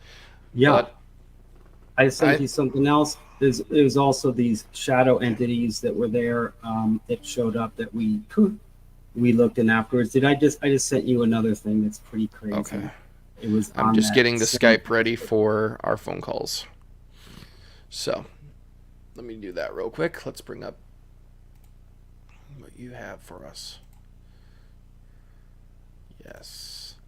So yeah, this is another thing that Evan captured. It's coming up right now. So tell us about this, Evan. I don't know. Look at it. It's like a old lady. Dude, like, it's in the shadows. It's in the. You just gotta. Dude, honestly, you can see the ear, you can see the eye sockets, and you can see the chin, the head, the mouth, the neck, and it's where I don't. Also, we're seeing a lot of iconic stuff. I'm sending you this now. That's insane, dude. It was that kind of night. I think that I've done a lot of this stuff with Josh and so that's some kind of a smoke. It's kind of like the mist that was coming up was creating these kind of shapes. And I said, when I got back home, I said it looks a lot like this next picture here. And the upper, one of those. I mean, it's like. Then we found out there's also serendipitous that that river is a major. It's part of the Native American highway up here with the Oswegatchie. It's called the Oswegatchie River, which means black water. It's part of the Mohawk and Akwesasne tribes. They used it for hunting. As you can see over here, they got the deer and everything. There's a lot of whitetail. But these two entities are supposed to be skinwalkers or wendigos, possibly. I mean, so look at the Bigfoot right there, dude. Never even shit. noticed that. Huh. There's big footprints on this thing too, and right now the stories that I've been hearing up here is that during the time when the tribes were all over New York State, there was a territory battle between the Janoskwa, which is Bigfoot, and The Dog Man, which is another thing that we're going to be exploring on. Um, Honestly, I think that's going to be another creepy one for sure. Yeah, there's it's you know what Jack and I are doing is we're breaking the Hollywood mold of that you need a crew to do Hmm. a TV show to do storytelling. It's just me and him. We're out there. We're shooting with our iPhones or GoPros. It's not about the quality. It's about the content, and I think everyone's finally starting to realize that, especially Yep. the language of film, the storytelling as a cinema, as a filmmaker, you use Hmm. tools for different things, like to send the message. I think this particular language is has to be really honest. It has to be really authentic, because the crowd, if anyone knows about this crowd, this clique of folks, they're very, oh, they're very picky, and they're kind of snobby, but who's in, what are you seeing? Oh, you're not real. And you're like, real? Like, we're talking about, like, I'm trying to, it's so funny, but we're right. And so, Yeah. but I've done it for 15 years, this kind of stuff, and I know how to do it, and Jack Mm. knows how to do it live. And now we're mixing the two, and we're telling stories. We're doing it traditional until a certain point, then we go live, Yeah. and we got the audience hooked on the story first, and then once they're hooked on the story, they know about the bridge, the lady in the right. They know about what happened to us at the under in the basement, or in the cemetery. So now those places are like little highlights that we're going to go back to live. And of course, we have more questions. Now that we saw something, we go do our research and we're going to come back. And now the audience themselves are going to help. Yeah. We're going to task them, find out in these gravestones who's in it. And then by the time we get there, they're going to be like, I did the research. So it's not a passive experience like TV. It's interactive, because they're helping us those times. We need them, actually. We go up to a grave site and we're going to call it out and be like, hey, can someone look this up? Or like, you hear something, and then someone's like, that sounds like, and then they match it. Hmm. And then it gets exciting. What we plan on doing is having a multi-camera situation when we go live, which is like one camera on the field, another one in the cemetery, and it's just open. Maybe EVP going on, and while we're doing something here, someone else could be like, "Hey, I saw something," and it kind of tasks us there. Kind of like a Yeah. Destination Truth. We used to have the folks that went kept the base camp and call, "Hey, how you doing?" And they'd be out there, doing it. And say, "Oh, I heard something. Come around." So they're kind of like moving us. They're a Yeah. part of it. It's real exciting for me. And also, if anyone knows me, I don't jump into any project. It Yeah. has to be good, and this time I'm pretty selfish about it. I want to do this. I want to I feel like this is different enough for me as a storyteller to tell. Jack has this live TikTok thing. He has it down. He's commanding the audience. He's telling them to do stuff. He's finding stuff. He's reviewing evidence. He's really good. And then here I come with the, like, we're going to make sure that everything's recording, and we're going to get a good, clean shot of it, which we did, proof of concept. And now we're going to go out there, and we now don't even know if we need a TV show, because we like what we're doing. We'd I like think I one, think we have something beautiful being made here, man. Something that yeah, I've never seen before. yeah, and it's real honest. Our takes are like 15 seconds, 20 seconds long, sometimes a minute. It's Hmm. so everything just happens, no cuts. We're planning on putting our footage up, so anyone can poke through it if they want and actually find more stuff. We A have lot of nothing people to have been hide. asking about where are we going to be putting it on. Subscription things. I had somebody message me today. Are you doing a Patreon? Are you going to do a merchandise store? And I said, yeah, we're working on all of that stuff. We're trying to Yeah, grow. That's why we're doing this podcast too, because this is in a few minutes we're actually going to let people call in and ask us a question or say hi and tell us an experience that you had. Um, but I just wanted to show you something real quick. You said DT earlier, and I just wanted to show there's the DT rig right up oh there, yeah, loud and yep. proud. And I can't wait to put that thing back on and get filming when you come back up. Um, But yeah, let's open up the phone line real quick. Let's get some people in here and have them ask some questions, guys. You guys got the spiel, what we're into. Yeah, I went out there on my own dime. We did 5 days of intense stuff, and it was magic every day. dude, it was. And on January 1, we're rolling out our last episode, which is a whole hour recap. It's going to be like the whole story. And now everyone's going to know those little points that we're at. And when we go back live, we're gonna have an audience, and they're going to help us, and that's Absolutely. cool. I really think it's cool. It's Dude, a it's new gonna way be of great. telling stories. It's a new way of telling I mean, stories. that's what my father's on here. He said you're taking the viewers along with you on the adventures. You're making it personal for your viewers. That's right. And that's the thing. I mean, it's not just that, but it's you have every single person who watches is an investigator on this team now. You Yeah, guys and you- find evidence all the time for me. And here's the another biggest thing.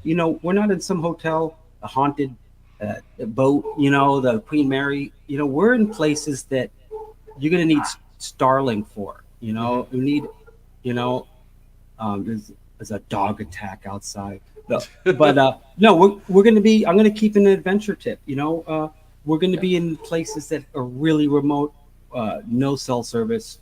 That's why we're going to use Starlink system. We're going to use. We're creating a suitcase type of thing that's a live switcher.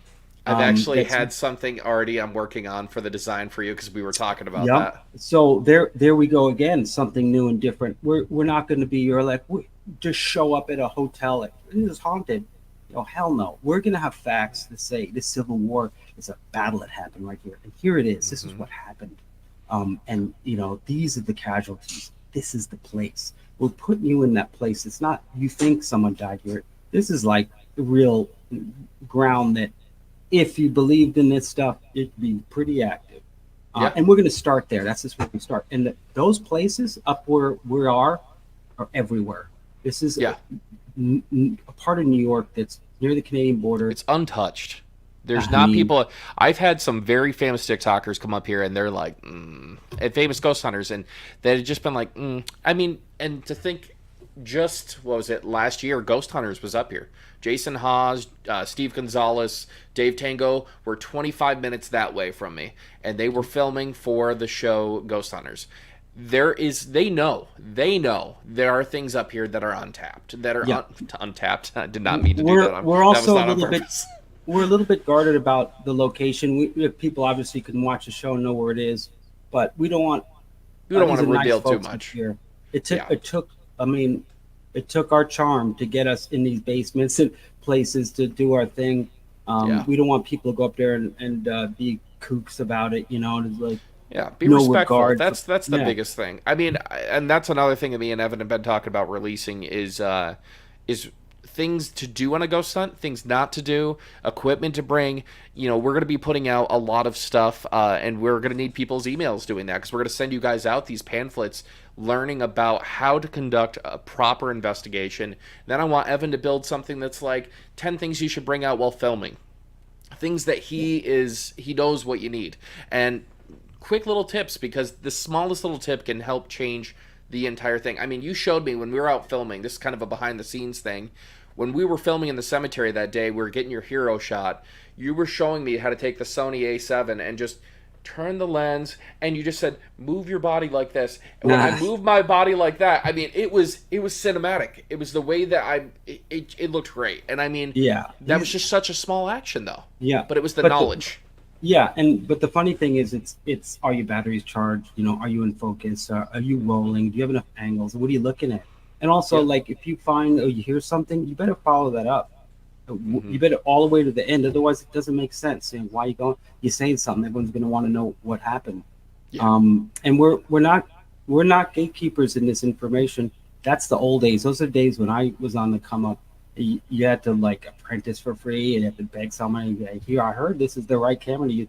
No, we're going to tell everyone. We're going to have a course curriculum on how to go hunt. We're going to open it up. We're not. What are you going to take? It's it's the hard work that gets us here, Jack and I, and anyone can do it. You just have to be, open to it. You got to put in the hours, and you got to be kind of really creative. You got to be like, if I was a ghost, I would be like, boom, over there, and then you would watch Yeah. it and you go, you just wish for it to happen, it doesn't in that sense. And it Yeah. just goes to show it happened for us when we weren't even looking at the cameras. And that's See, and strange. that's the one Mhm. thing that people we were talking about this. I did a test stream earlier today just to kind of make sure everything was going to be up and running, and look how that happened.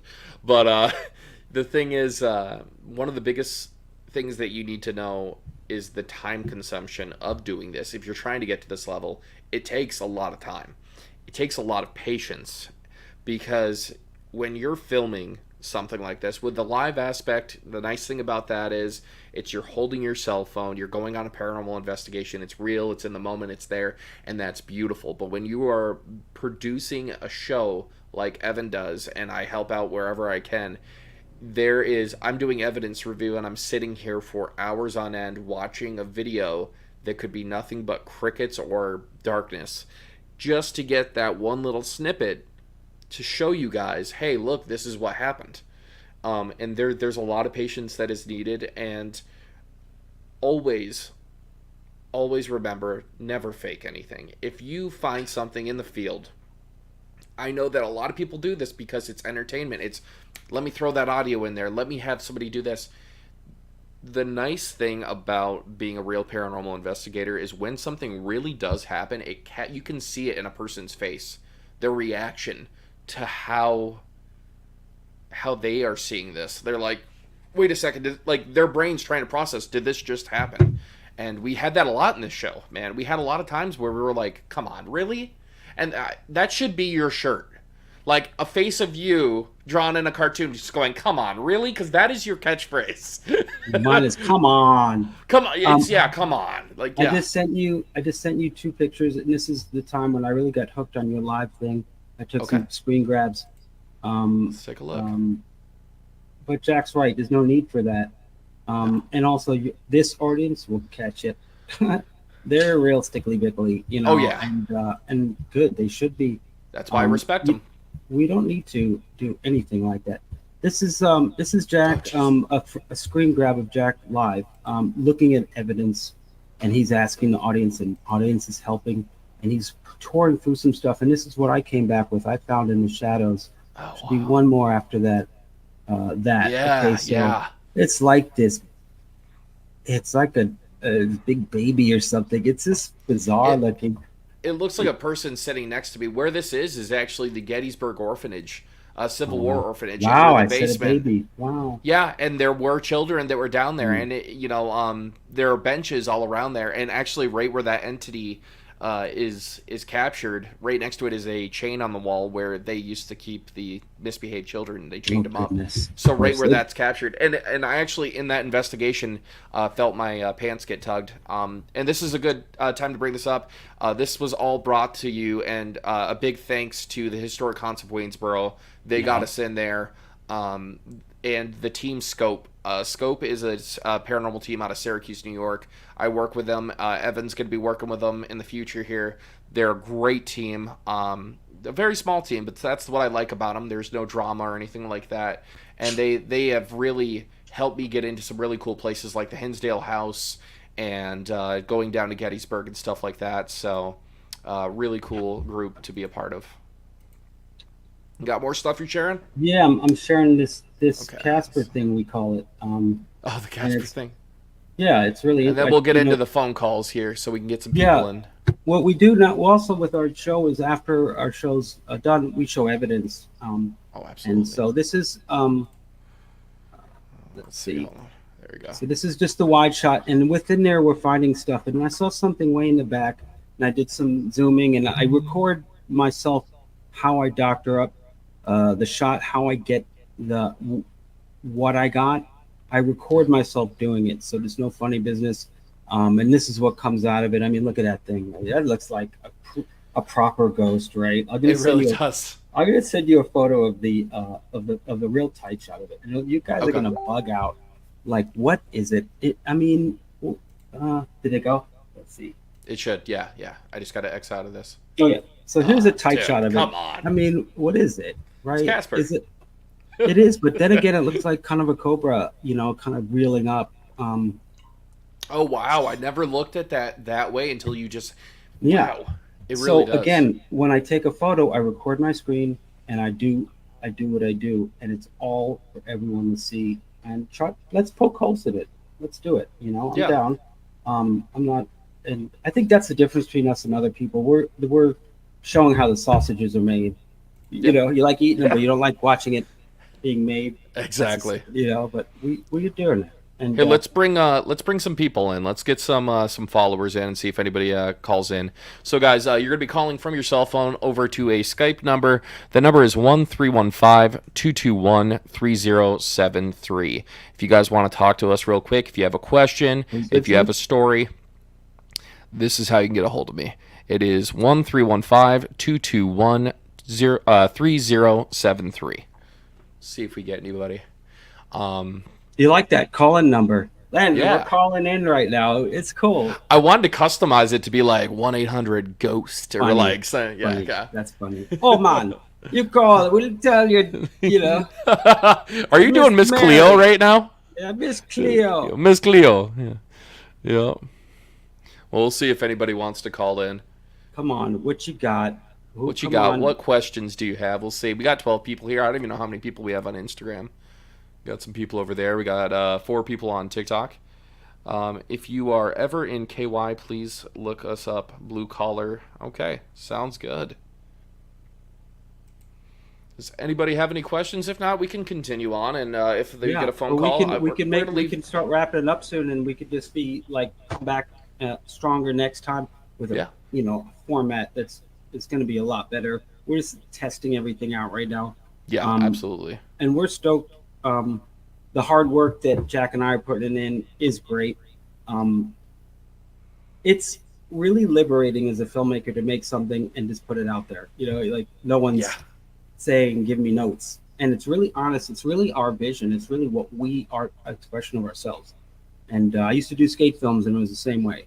And I know this is going to be a big thing. I do. So, Lori, I- we're over on YouTube. Yeah, go ahead. Jack- Yeah. We have 220,000 followers on TikTok right now, and that is huge. And we're blowing up.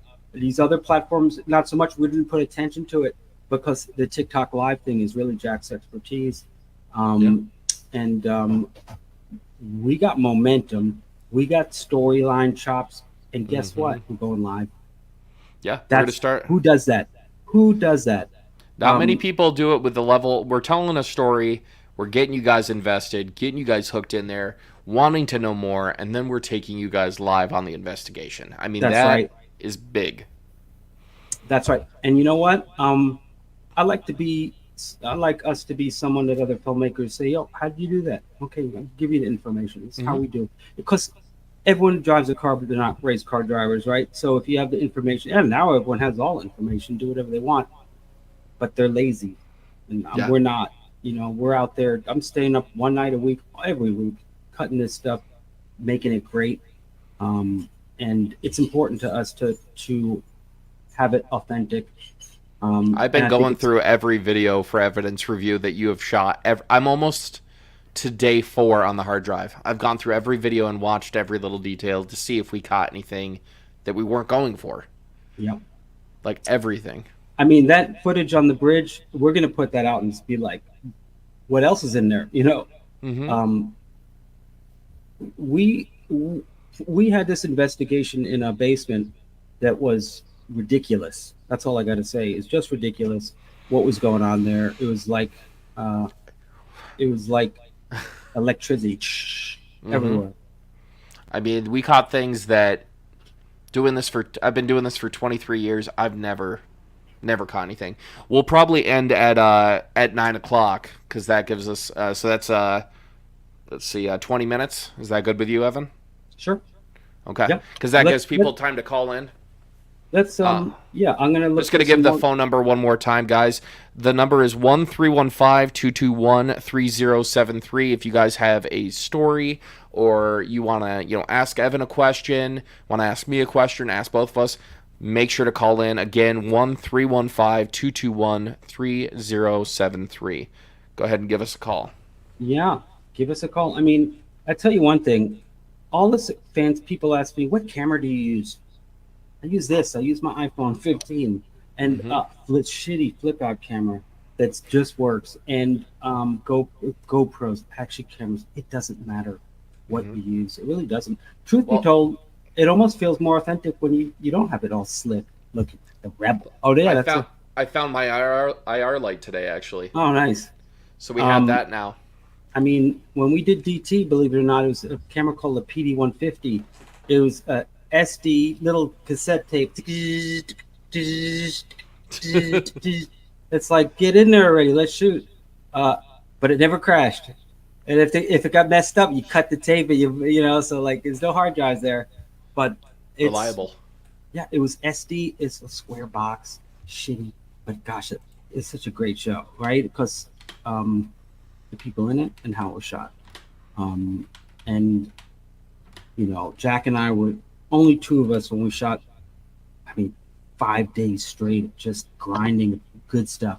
Um, and we got magic. We were like, I mean, wait till you see this thing. So many times we're like, no, oh my god, it's just like just one of those. On any other show, you'd be like, we got it. That's Yeah. 2.5 years. Oh yeah, Um, dude. Honestly, just keep it's, coming. it's it does. Is, yeah. And the stories we got, dude. We have so many other stories that go off this. Yes. On everything.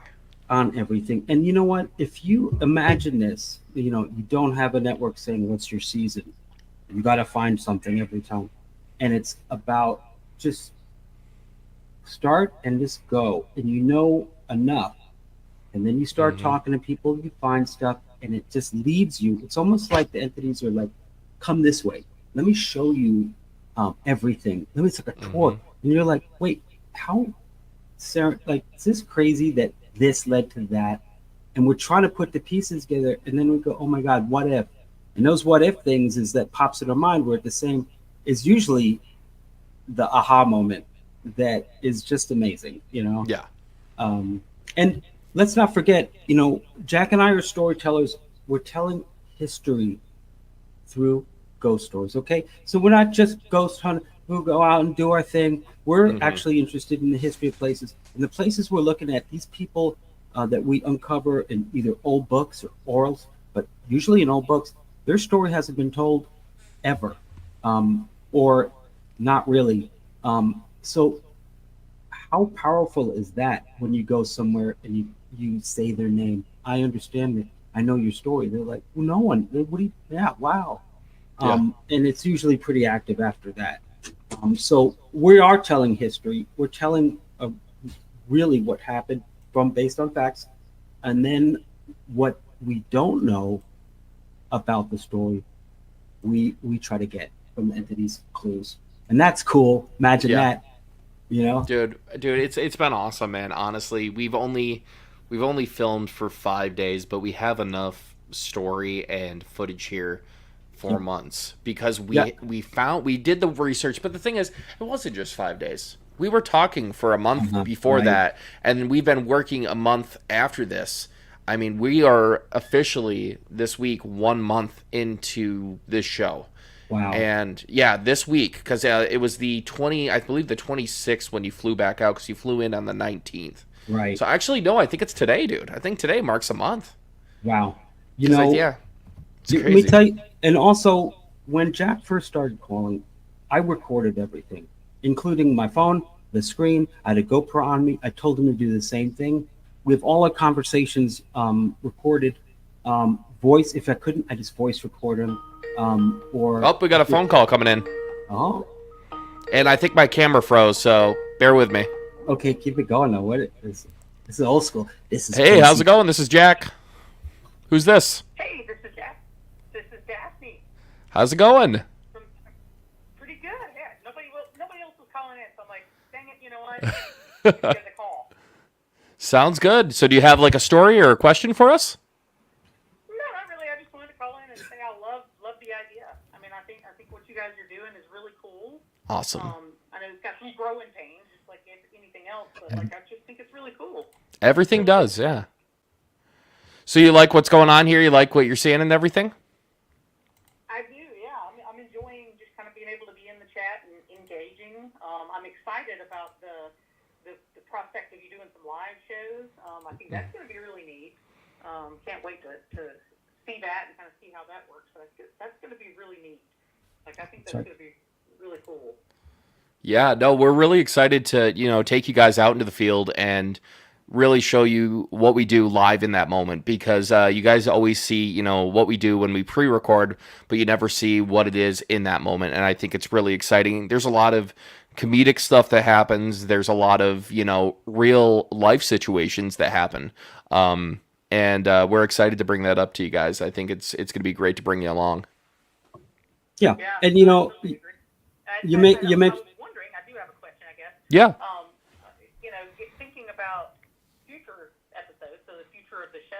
I'm assuming you guys probably have a list of places you want to go, investigate, and check out. Yeah.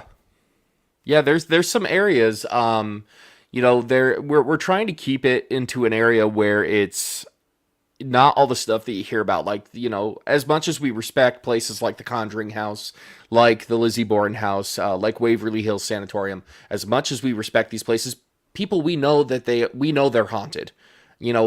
Everybody's been there, everybody's witnessed something. We want to tell the stories of places that haven't been. And we have one in Vermont, and we did go there in J&J Adventures.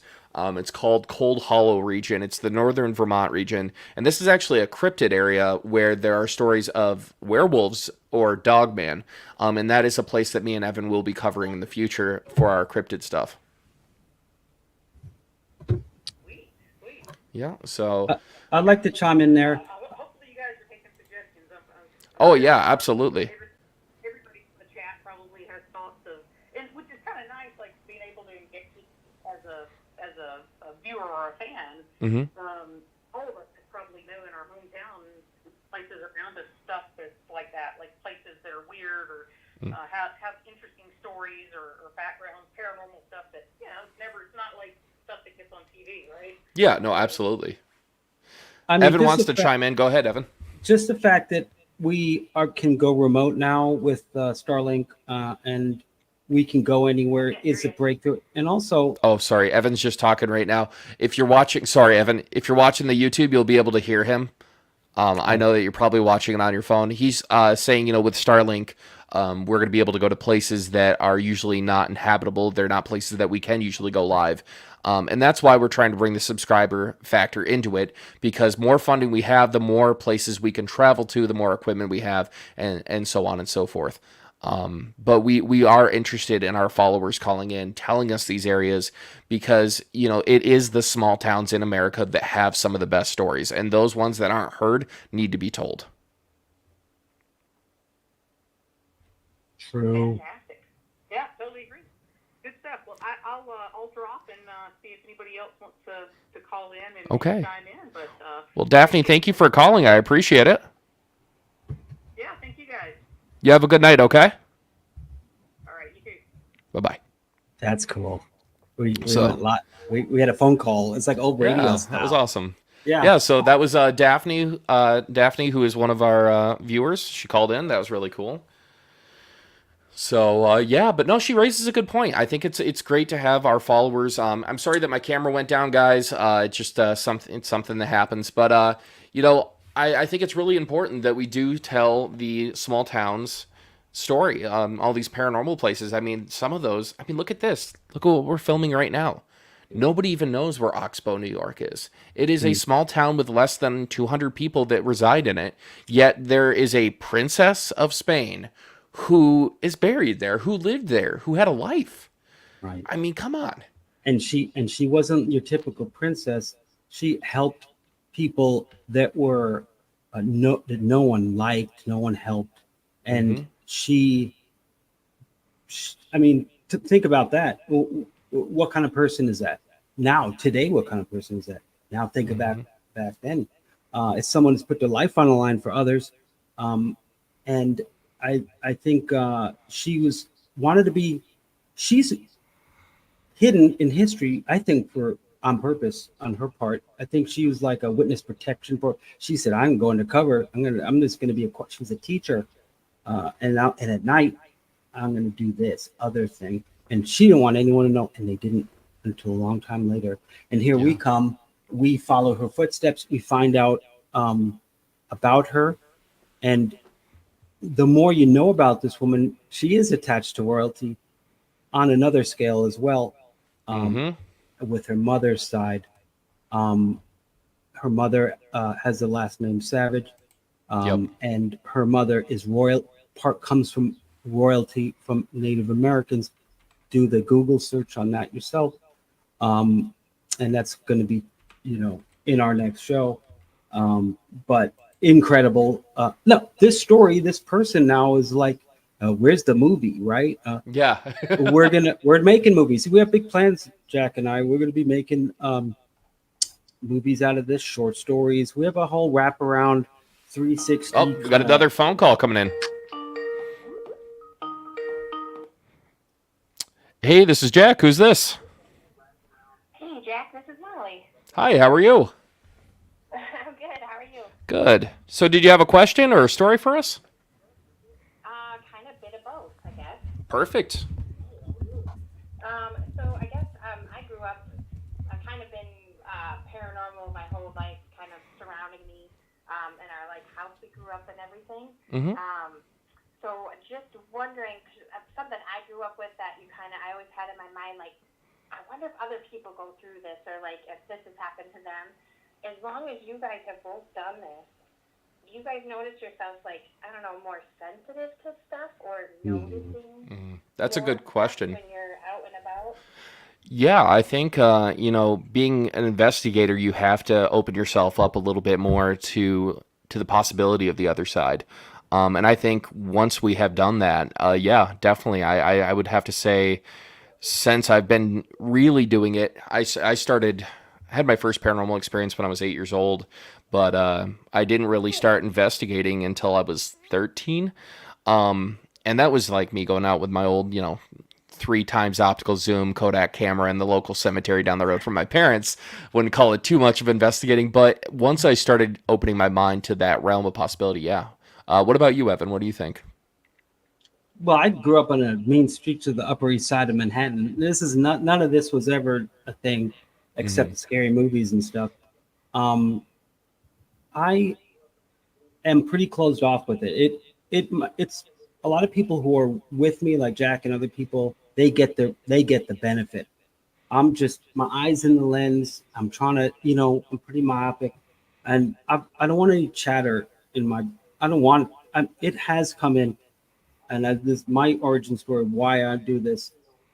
Someone, a dear one, passed away, and two separate people told me the same thing. One was a lawyer, respectable people, told me the same thing, that this person wanted to tell me, and that's when I became a believer. And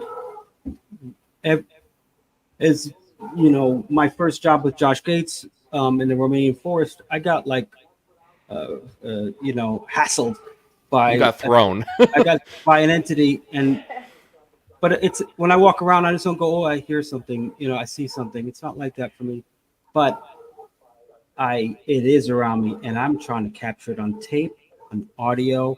That's Mhm. my jam. You know what I'm saying? Because I think it's fun. It's so fun. I'm like a hunter. I'm like a hunting for a shot to get Yeah. it, and to get it on audio, get a picture of it. And I tell you, there's a reason why these shows are popular, and it'll never go away, because Absolutely. people want to know. People want to. Maybe there is something in this world that people don't know. Maybe it's a little magic, and Well, it's I the like to, curiosity of not knowing what's on the other side. I I mean, want to that's the get some biggest of that thing. magic. I want to bottle that magic right to the end.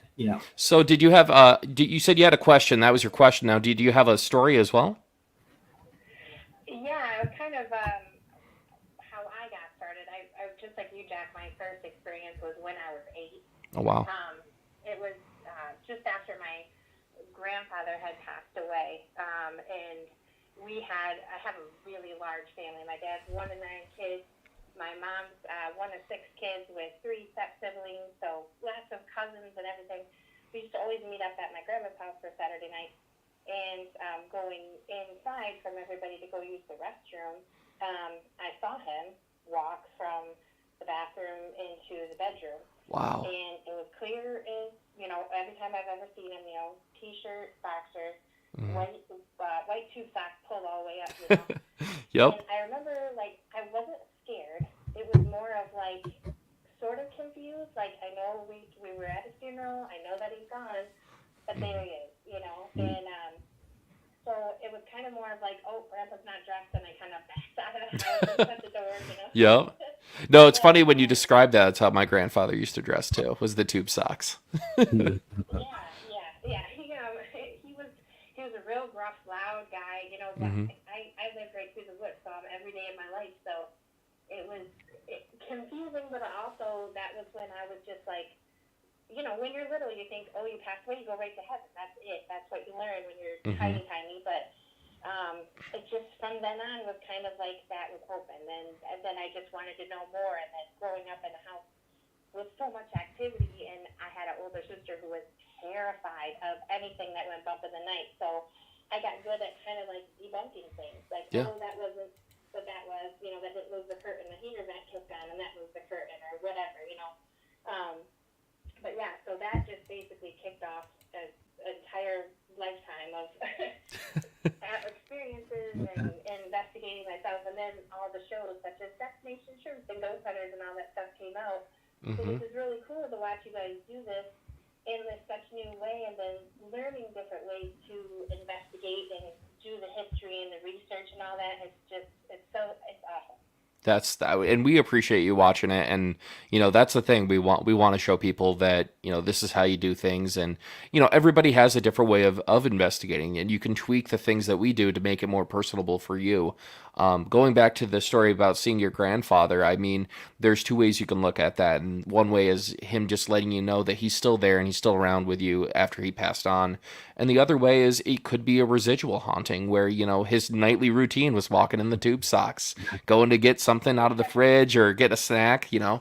And that's the thing. It's nothing to be feared about. I mean, that's a lot of people, they think about the paranormal and they think it's scary, but it doesn't have to be, you know.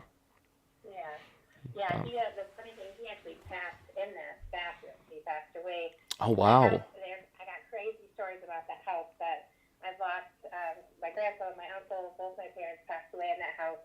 I've got stories upon stories. So, well, we're going to be doing this every 2 Wednesdays a month. Feel free to call in and tell us those stories. I mean, we're great with that. So, but thank you so much for calling in. I really appreciate that, and we appreciate you being a follower and a watcher. And you know, we're looking forward to hearing more stories from you.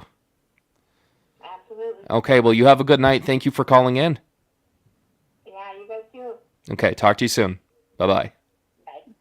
Interesting. You know, That's it's cool. funny. I got a little something to say. You know, my dad's like, "What are you doing with this ghost thing?" I said, "Dad, this and that." And then he goes, I don't believe in ghosts." And then he goes, "But I have a ghost story." Everyone who says they don't believe in it has something that went down, and that's the funny part. It's you know, it's your belief system. Well, you know, guess what? If you're a Christian or a Catholic, oh, the Holy Ghost, it's a lot of that going on. Almost every religion, really. And let's just not. Also, just want everyone to know how fun it is to get out there. You have a purpose. Like your mission. It's like you're a kid again. You have the camera, and you're all giddy, and you're like, "Let's go to the you know, the cemetery at full moon." It's just like Scooby-Doo, you know. And you're out there, and you hear something, and you go, "What was that?" You cling into your buddy, and anyone who's done it knows how fun it is, and it's addicting. Oh, absolutely, it's addicting. It's fun, and it's different. I tell you, because I come from television, ghost hunting. It's different. It's a big crowd and people, and come on, it's hard to get in the zone. When it's just two people, you slip right in, and you get the goods. And then you have to be, I think, when you're totally in it and you're doing it, and you go into that mode, that you'll see more. It'll come at you because it's all around you. You just don't see it. But then if you just like quiet up and hear that, I go, "Well, what?" And it's like, all of a sudden, it's just like boom, boom, boom. It's happening right there. You hear something down at the old building that's abandoned. Like, oh no, now we got to go in there. It is fun. It's just super fun. It really is. And we're going to show that in all our stuff because Jack and we have a good repertoire. We're pretty funny. We're things just happen to us, and we just are natural. Well, Yeah. you know, I have a couple of and I go, oh my, you know, and all these funny things. And so it's for anyone who knows me says, yeah, you're a good fault. But then we snap at it. We just get super laser like we hear something that's just like boink, and then we get into all that. And you can't do that on TV. You can't just go and let it happen. You can't just keep going and for hours and hours. It's just not like that. So Jack and I have a fresh look at content that we'd like to think is real. And you know what? When we edit this stuff, it's very light editing, only when the camera's down or we need a card or something, and it just flows. Also, I know how to film single camera coverage. So if I'm filming Jack, I flip it on me and I say something and I flip it back with my phone. All of a sudden, that's the look, right? Mm-hmm. Now people are like, oh, I get he's filming on his own. And the cuts are weird, they're jumpy because it's not good coverage, but who cares? It actually lends itself to the storytelling in this authentic way. And I think it's a trend, which I know it is, in storytelling right now, is this honesty and authenticity. And I think Jack and I are totally doing it, only because we're just two of us and we don't got a budget. But it works. But we are very talented at what we do. And I've been doing it for, I don't know, my whole life. And Jack's been doing it for 20 years. He's been doing this live thing so long. We're the right people to tell these stories and to get it out there. And the funny thing is, Evan, sorry, I don't know if you know this about me, but like, so yeah, I've been doing TikTok for 3 years, but 5 years prior to that, I was a video game streamer who did that live. Wow. So I played video games on live stream where people would come in and chat with me, and that's where TikTok took it to the next level, where I could get comfortable with talking to people and being able to be live there in that moment and chatting with them. I do have a quick question from Daphne, who called in first. She goes, okay, Evan, camera-related question for you. You were talking about some of the old cameras used back in the day. Did you ever use one of the Sony, is it Mavica? Mavica ones? Some of the first digital cameras that literally had a floppy disk into it. No, I've been around that long. Yes. My first video camera was I think it was called 8. It wasn't even high 8. It was 8, and it was a little camera. And I was a climber. I'd go up and climb and film. I thought it was the jam. Yeah, and I remember that movie Sex, Lies, and Videotape came out in the 80s. It was shot on some VHS tape. And that really took me to say, you don't need, it's not the camera. These new filmmakers, I got a red camera and all this. It's like, dude, look at it doesn't matter. It really doesn't. It actually is a burden having those big cameras. It really is. I strip all my stuff down for just the viewfinder, and they weigh a lot. Yeah, and there's wires and cords and all that stuff too. And you need a assistant, and it's heavy. But the camera we use now, the flip out night vision camera, I think it's 10 years old or 15 years old. It's just a standard issue. And I use my phone. My iPhone 15 is. I tell you what, guys, gigs up. Everything is for the people now. You got the AI to help write the script. You got the imagery. You can use Firefly. You have the editing help with editing big time. It's helping me a lot. It's made for people like Jack and I that are just two people, and now watch us go. Right? Oh, it's going to ruin jobs. No, it's making my job more efficient. It's making me more creative. And now here I am with Jack because I can do all that. I don't have to be a slave to the grind. I can tell my story with modern technology, helping, not making it because we're making it, but it's helping, it's enhancing, it gets it out quicker. Absolutely. And I could tell my story more authentically. I could tell it exactly what I want. Like our reenactments are AI built from different apps, really. But it took a while to get the look and the feel of it. Dark, moody, cinematic. You got to put in all these words, and then it comes up, and then you keep editing it. We love that. We think that we're embracing all that. because all those tools are made for us, for independent filmmakers making a splash. Yeah, bring it. Every day it's exciting for me. And I'm older, and I'm not like it's gonna take over. It already. I love it. It's cool.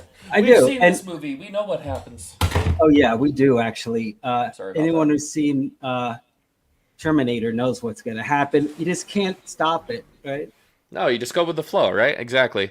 I mean, I never really used AI before we met, and now starting to see the capabilities of ChatGPT and Adobe Firefly and everything, and see how much it helps. I used to write news articles for the local news station. I mean, it took me, I wouldn't say hours, but it took me a while to go in and find information from other sites and other historical places and then put them together and way to word them that, sews this story along. And then you tell ChatGPT and you're like, tell me about the lady in white that lives on, and it's like, here you go, whoop, and it writes you a freaking column.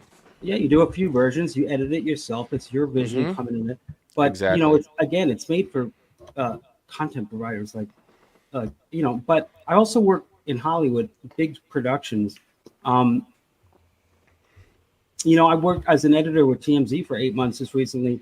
And Really? right when I was leaving, this chat came out and Adobe started using some of their stuff that it doesn't cut for you, but it knows when there is an edit in something. It'll give you a splice mark, which is great because now you know where to go. You can just zip through all the different cuts. This is always like a game changer. And then music with Adobe Podcast, audio is now good. I just want to tell a story. I want to be clean and clear. If there's any grain, I use Topaz. I just want it to be nice because I have no money. And it's just, we have a very, very limited budget, but we're getting it done. Yeah. And I mean, the thing is, we have sponsors that are coming in. And when you guys come in, I think we got 2 or 3 new subscribers on our TikTok today, which was really cool. And that, that funding goes towards paying for gas, paying for food, getting to a location, buying batteries, getting new equipment. And the more funding that we get in, and that's why we want to build the merchandise store. We want to have things like subscribers and giving you guys perks when you become a subscriber. So you're not just giving us money, but you're getting something from it. And we're trying to build that really fast. And honestly, I know Evan said that he's working on trying to get Starlink, and so we can start doing lives in these areas. Because there's stories out there, and there's times where people have never gone live in these locations. It's like I'm not going to veer from what I am. I'm an adventure filmmaker. I'm the top one in Hollywood right now. But also I'm a ghost hunter, and with Destination Truth. And I'm ready. I'm ready to bring the ruckus, tell a story in a different way using a live element. You bring people, you hook them with the story. You hook them with a bunch of episodes. You identify the bridge, the graveyard. These places are really important in the story. And then you go live. And then the first 3 hours you go live. And then because you have the name of the person, you have a trigger option. You might have found something in Earth, brings that person, that entity to you. And then you say subscribers only for the next 5 hours. And so that's where the subscribers are going to come in. That's our business model as well. We want to have enough money to get a Josh Gate, to get someone from Ghost Hunters, because of course they'll do it if there's money, right? And absolutely. We'll be the Mr. Beast of paranormal. And do well, good. because we do give back to our community, and that's the thing. We want to build this up. We want to build the education. We don't want to hide anything from you. And like you said, you do 3 hours where it's free to everybody. Everyone gets to enjoy it because you're here. And then the people that do help fund it get a little bit more perk. They get that extra 5 hours. And we're not talking $20 to $100 a month. We're talking like $5. That's what you got to be a subscriber. I mean, and then you're there. You're in that moment. You're a part of the Chronicles. I mean, you guys know that. And we're also, for those folks and for everyone really, to a certain point, we're building out the story in our website. It's like a tree of story points that is branching out, and then that's what we're going to need the audience's help to help like tie these pieces together and the really weird ways that they all connect. And it's a really cool feeling, Jack and I, when that did happen for us all the time. It's like, wait a minute, that really, and then we'll look at each Mhm. other we're like, oh my God, Yup. or something leads us to a gravesite or something. It's just because we hear a noise, we go there, we look down, because everything we do is purposeful Mhm. when we're shooting. What we believe that everywhere we go is there's a reason that this gravestone is down. It just got toppled. It looked like a date. We bring it up. Who's that name? Yeah. What's the date? Okay, because bank that. And now it goes to our audience who's like nerding out because there's nerds, Oh, we're yeah. all nerds here. Oh yeah. And then hey guys, I just found out that person is blah blah blah, that is like, no way. Because we're trying to reconstruct history with a lot of missing pieces. Yeah. Only thing we know is what kind of person does that kind of thing, which Caroline did. What kind of person would do this in that time period? You got another time period. You got to know what's happening, what the Civil War, the but it's a messed up place. America at that time. It's just after the French French Indian War. Wow, I mean bloodbath. I mean, going you had on. the Civil War would have been, sorry, not French Indian War. It would have been the War of 1812. The War of 1812 happened up there, and then before that was French Indian War. I mean, up in this area, you had non-stop fighting for a long time because this was the you had the wild frontier of the West. This was the northern frontier. This was the area that people wanted to, they wanted to own it. They wanted to have it for themselves, and Right. the French from Canada, were fighting the Americans. They're fighting the Native Americans to try to capture this land. And, there's a lot of stories with even that. Oh yeah, there's so much in the Native Americans that wow, they got a lot of stories that are lore, that these rivers, this is their gods were nature. And wow, how about that? So these entities, we're like, is it a Civil War person? I'm gonna send you something right now, Jack, to show the audience one of the Okay. pictures we enhanced a while back. And you call me on this. You wanted me to look at it. It's just the Civil War thing. Really interesting stuff. See if I can find it. And that's a perfect example of us going, wait, that looks Civil War. Was there a Civil War something? Yes, there was at that spot. Oh my God. And then it's like, we got to go investigate. And then we do. And then all this other stuff happens. And you go, wait a minute. Daphne, we do have a Patreon that we are setting up right now. We're just getting things more tweaked and just trying to find everything that we need to do on that. It will be going live up, I would say, within this month. We should have everything done on that. We are working on is it a Printify store for our merchandise store? Evan is working on that along with his daughter, who is an amazing artist. She's been drawing up some stuff for us. And then, we have a lot of stuff that's going to be coming up. It's all going to be going into our link tree. So there will be links in there, and I will be making announcements on TikTok and all platforms when that goes. We have big plans. We are just, because I'm used to big plans, in Hollywood here. I mean, we can't do that. Yes, we can. There's no no's. You can't build something. You can't get something. And so I'm bringing that to, what I respect in Jack big time is that he lives in a small town. You drive right by, in front of his house is a haunted house, I think. Yeah.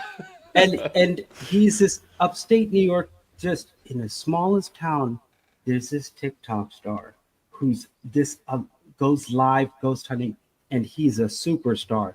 And I found him, and I want to get down with him. You know what I'm saying? And I am, and I proved myself to be authentic to him, for me to come out. Absolutely. And we just clicked. And now this is my life. I'm having issues with my girl. I'm having issues with my daughter, but I'm just obsessed about it now, because I believe in this. I believe in storytelling in a different way.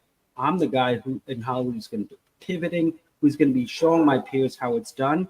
This is how I did it. This is how I marketed it. We're learning all this. This is how I funneled everyone to a website. We're learning all this right now because I'm used to being successful, and I don't lose. Yeah. So take a look at this. This is a shadows. He sent me something in the shadows, and I enhanced it. Look at that. That was insane. I've actually done some more research on this, and dude, you're gonna freak out when you find out this. In that area, there was a Native American settlement that is an island, and one of the people that I spoke to from the reservation up here said that that kind of looks like a story stick. A story stick is something when you would sit around a campfire, you would pass it, and when you had the stick in hand, you were the one in charge of telling the story. They also said the robes actually match what the tribes around here wore at that time, and so this is something that blew Can you my go up? mind. Yeah, can you go up? Can you zoom up into that or go full I screen? can save. Yeah, hold on. Let me go back and I'll save Cool. this image, and then what I'll do is I'll bring it up on the other. I'll save it right to The my other one computer. too. Yeah, This that one one. right here. Yeah, Yeah. yeah. Just give me 1 second. So I'll so redo this is this. an image that was in shadows. There was nothing there, and I brought out the shadows with Yep. the help of AI, a program that brings out shadows. I wasn't creating anything. I didn't put anything in there. I'm just bringing it out, getting rid of the Absolutely. grain, and then enhancing the contrast, the lighting. All of a sudden, this is like a cool breakthrough. But here we go. This is what we captured, and now I can take it and actually hit the zoom button. Let's see if this wants to let me do this. Hey, there you go. Keep going. Look at that. Oh, Oh my goodness. And there's another one behind it. Oh my Yeah, god. this It's is- nuts, well- dude. It looks like an arm holding it. This is crazy. Oh yeah, it's resting on the arm here. The weird thing is where this image is caught, this person's standing behind a tree, the one behind him. You can actually see the head. There's a tree right there. And then I'm going to zoom right up, and that's why you only see half of the body there. Dude, it's then- insane. and And you then can actually this- see the detail of the face. Hold on, I got to see this. Come on. Dude, look, you can see a nose. You can start to see a nose bridge, an eye socket. Oh, wow. Like when you Yeah, really so- look at it, it's And it seems like the clothing, it seems like the head, the body is more ethereal. It's more like ghosty, but the material isn't. well, and the other thing is around the head, they actually said that doesn't look like hair, that looks like a headdress Yeah. that's wow. coming off the top of the head. This is something, and this is exactly what Jack and I do on camera or off. We're tripping out, and I'm like, start recording, record your. I'm always thinking Yeah. we're going to use it Yeah. in something, and it's all content. Once you get into this mode, everything you do, every Is piece content. of equipment you open up, what is this? Let's talk about it. Boom, content. Yeah. Uh, Let me we'll- grab that other photo real quick for you. and then we should wrap it up. Oh, absolutely, yeah, because we've been doing almost 2.5 hours. Oh my This is a God. good first episode, man. We had a hard beginning. We floundered. It was. But we got a rhythm here, and because we're like super into it. Oh yeah, we could talk about this stuff all night. Let's go now. Yeah, what Here's is that stick? It's like another. that's this, and see, that's the same entity. It's just I took multiple pictures, and it honestly, dude, this was the night that I was TikTok live, and I said I see someone standing on the riverbank, and now my fiance was in the passenger seat of the truck, and I hopped out of the truck and I yelled, "Hello, are you okay?" Because I actually thought this was a person standing by the water. And this image was captured via video, not photo. These are screenshots of an actual live video of seeing this on the side of the river. How about that? I mean, mean- and then you. I wasn't there live, but you sent it to me. I and sent it to you right in that moment. Oh yeah, that one you can almost see that. Oh my goodness. I mean, you So- can see where it. Yeah, that's crazy. So okay, so this is a perfect example. We're live. Mhm. We ask someone to help. They send it back like this. We send it in the moment to our First Nations friend or someone Mhm. in the historian who tells us this. Now we got real time information, no editing, and we're recording Absolutely. everything. Yeah. And how it's going down. It's an organic process. It is when it clicks, and it always does with Jack and I. It's like awesome. It's Yeah. it's a rush. And it's a rush. You mean, what do you mean Native American stuff? Of course it is. We thought it was a Civil War. And then it was like, of course, look at it. And then it Mhm. goes, then you start asking questions. What was on this? Look, what was there? Tell me about this region. Who is the players? And then you start thinking, oh, there was a big last stand battle with the American Indians or whatever it is. And then we get that information, Yeah. We come back live. Now everyone knows the story, and we go live, and it's like bam, you know. Dude, yeah. I mean, and that's what it is with us. It's in that time, in the real moment of just capturing things and then going, okay, there's something to this, and we go right in on it. We're all in. It's and and beautiful, we're gonna man. do this. We're gonna be here in 2 weeks. The next day, this time we're gonna have a show open. We're gonna be like, "Yo, what's up? I'm here." Boom, boom. And, yeah, no technicals. And we're gonna have our sit together. But right now, I'm editing nonstop for our finale. It's gonna be in over an hour. It's gonna tell the whole story, and I'm gonna show my peers what I'm doing, and I'm gonna be stoked. And I'm gonna be like, this same concept of going live could be transferred to other genres of things. I mean, I really think TV should, not only TV, but these streaming services have an opportunity to hop on something big here. And I think that they would be unintelligent to not go after someone like us Well, to grow this. right. I'm pitched tons of shows to TV. The best stuff always comes when you just start doing it, and then you go, look, I got 220,000 TikTok users. We got the views. If a network got that much in a night, like a small cable network, they'd be like, success. That's a I think between all of our followers, your fan base, my fan base, we're around 240,000 right now. yeah, I agree. Yeah, it's because we're almost at 200, and because TikTok right now we're at 217,900. I think we're almost at 218,000, and I mean it's growing every day. It's just I mean just the 4 episodes we put out, we have a total of 80,000 plus views. Yeah. And then since you joined, it's been over 150,000 views since you joined, and today marks a month. Like this week marks a month. You know, people like me, they think like, oh, you're doing this, you're doing this. No, this is exactly what I want to do. You cut your own trail. I want to tell stories in a unique way that's contemporary, which has a live element, and that's what look. No one watches TV commercials, but they will show up for the live event. They will show up for the football. They'll show up for a concert live, because something about it is once you miss it and you can see the replay, it loses its magic. So Jack, you're the master at that live.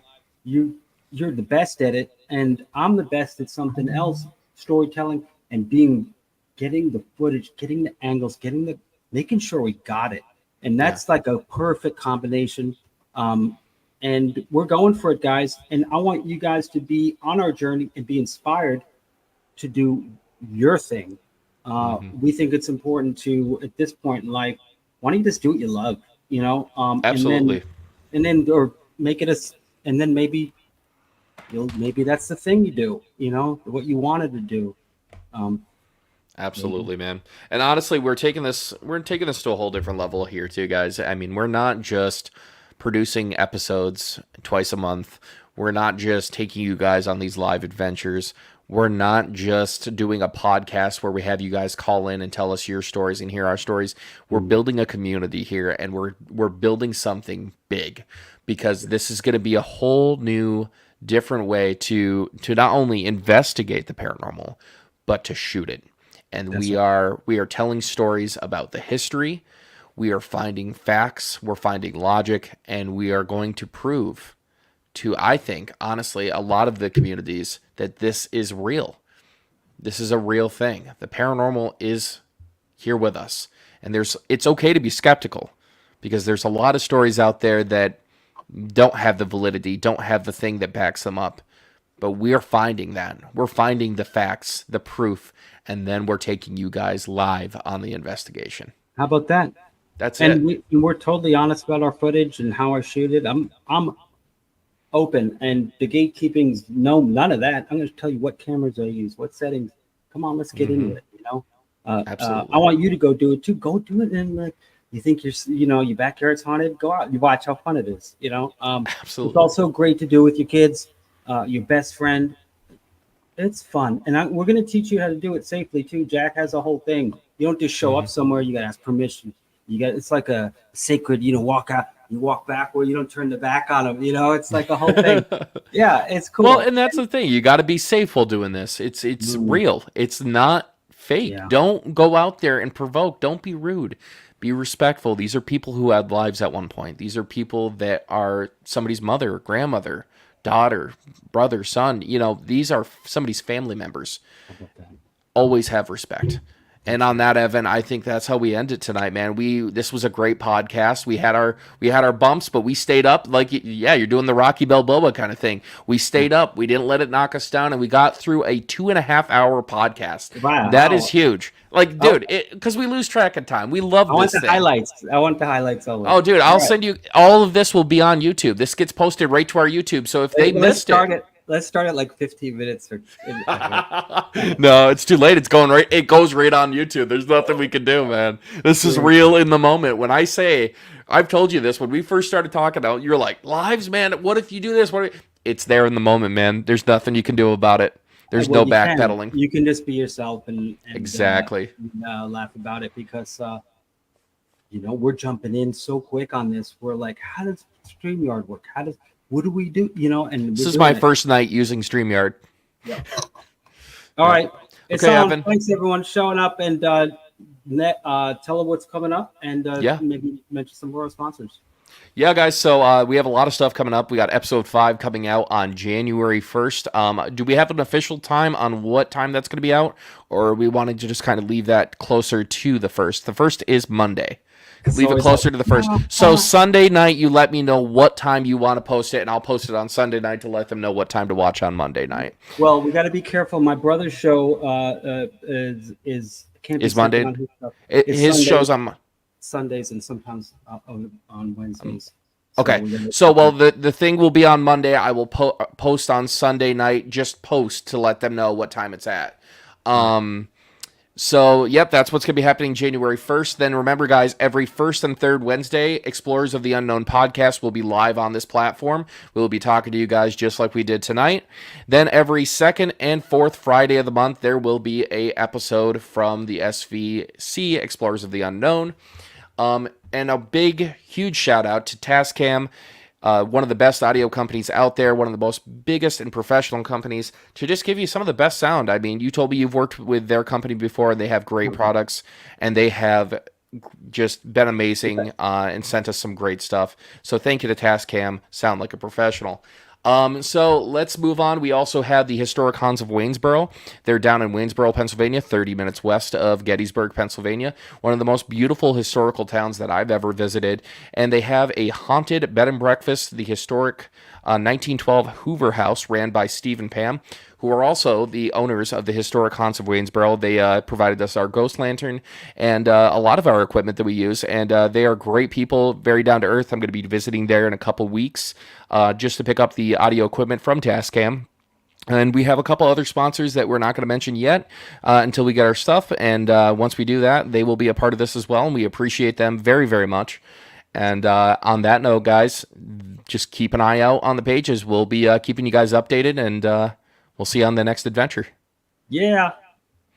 Have a good night, Evan. You too. Okay. Bye-bye. Oh, man. It's so hard to not cut people off, and I feel bad every time I do that to Evan. Anyways, guys, have a great night. Thank you for being here, and we'll talk.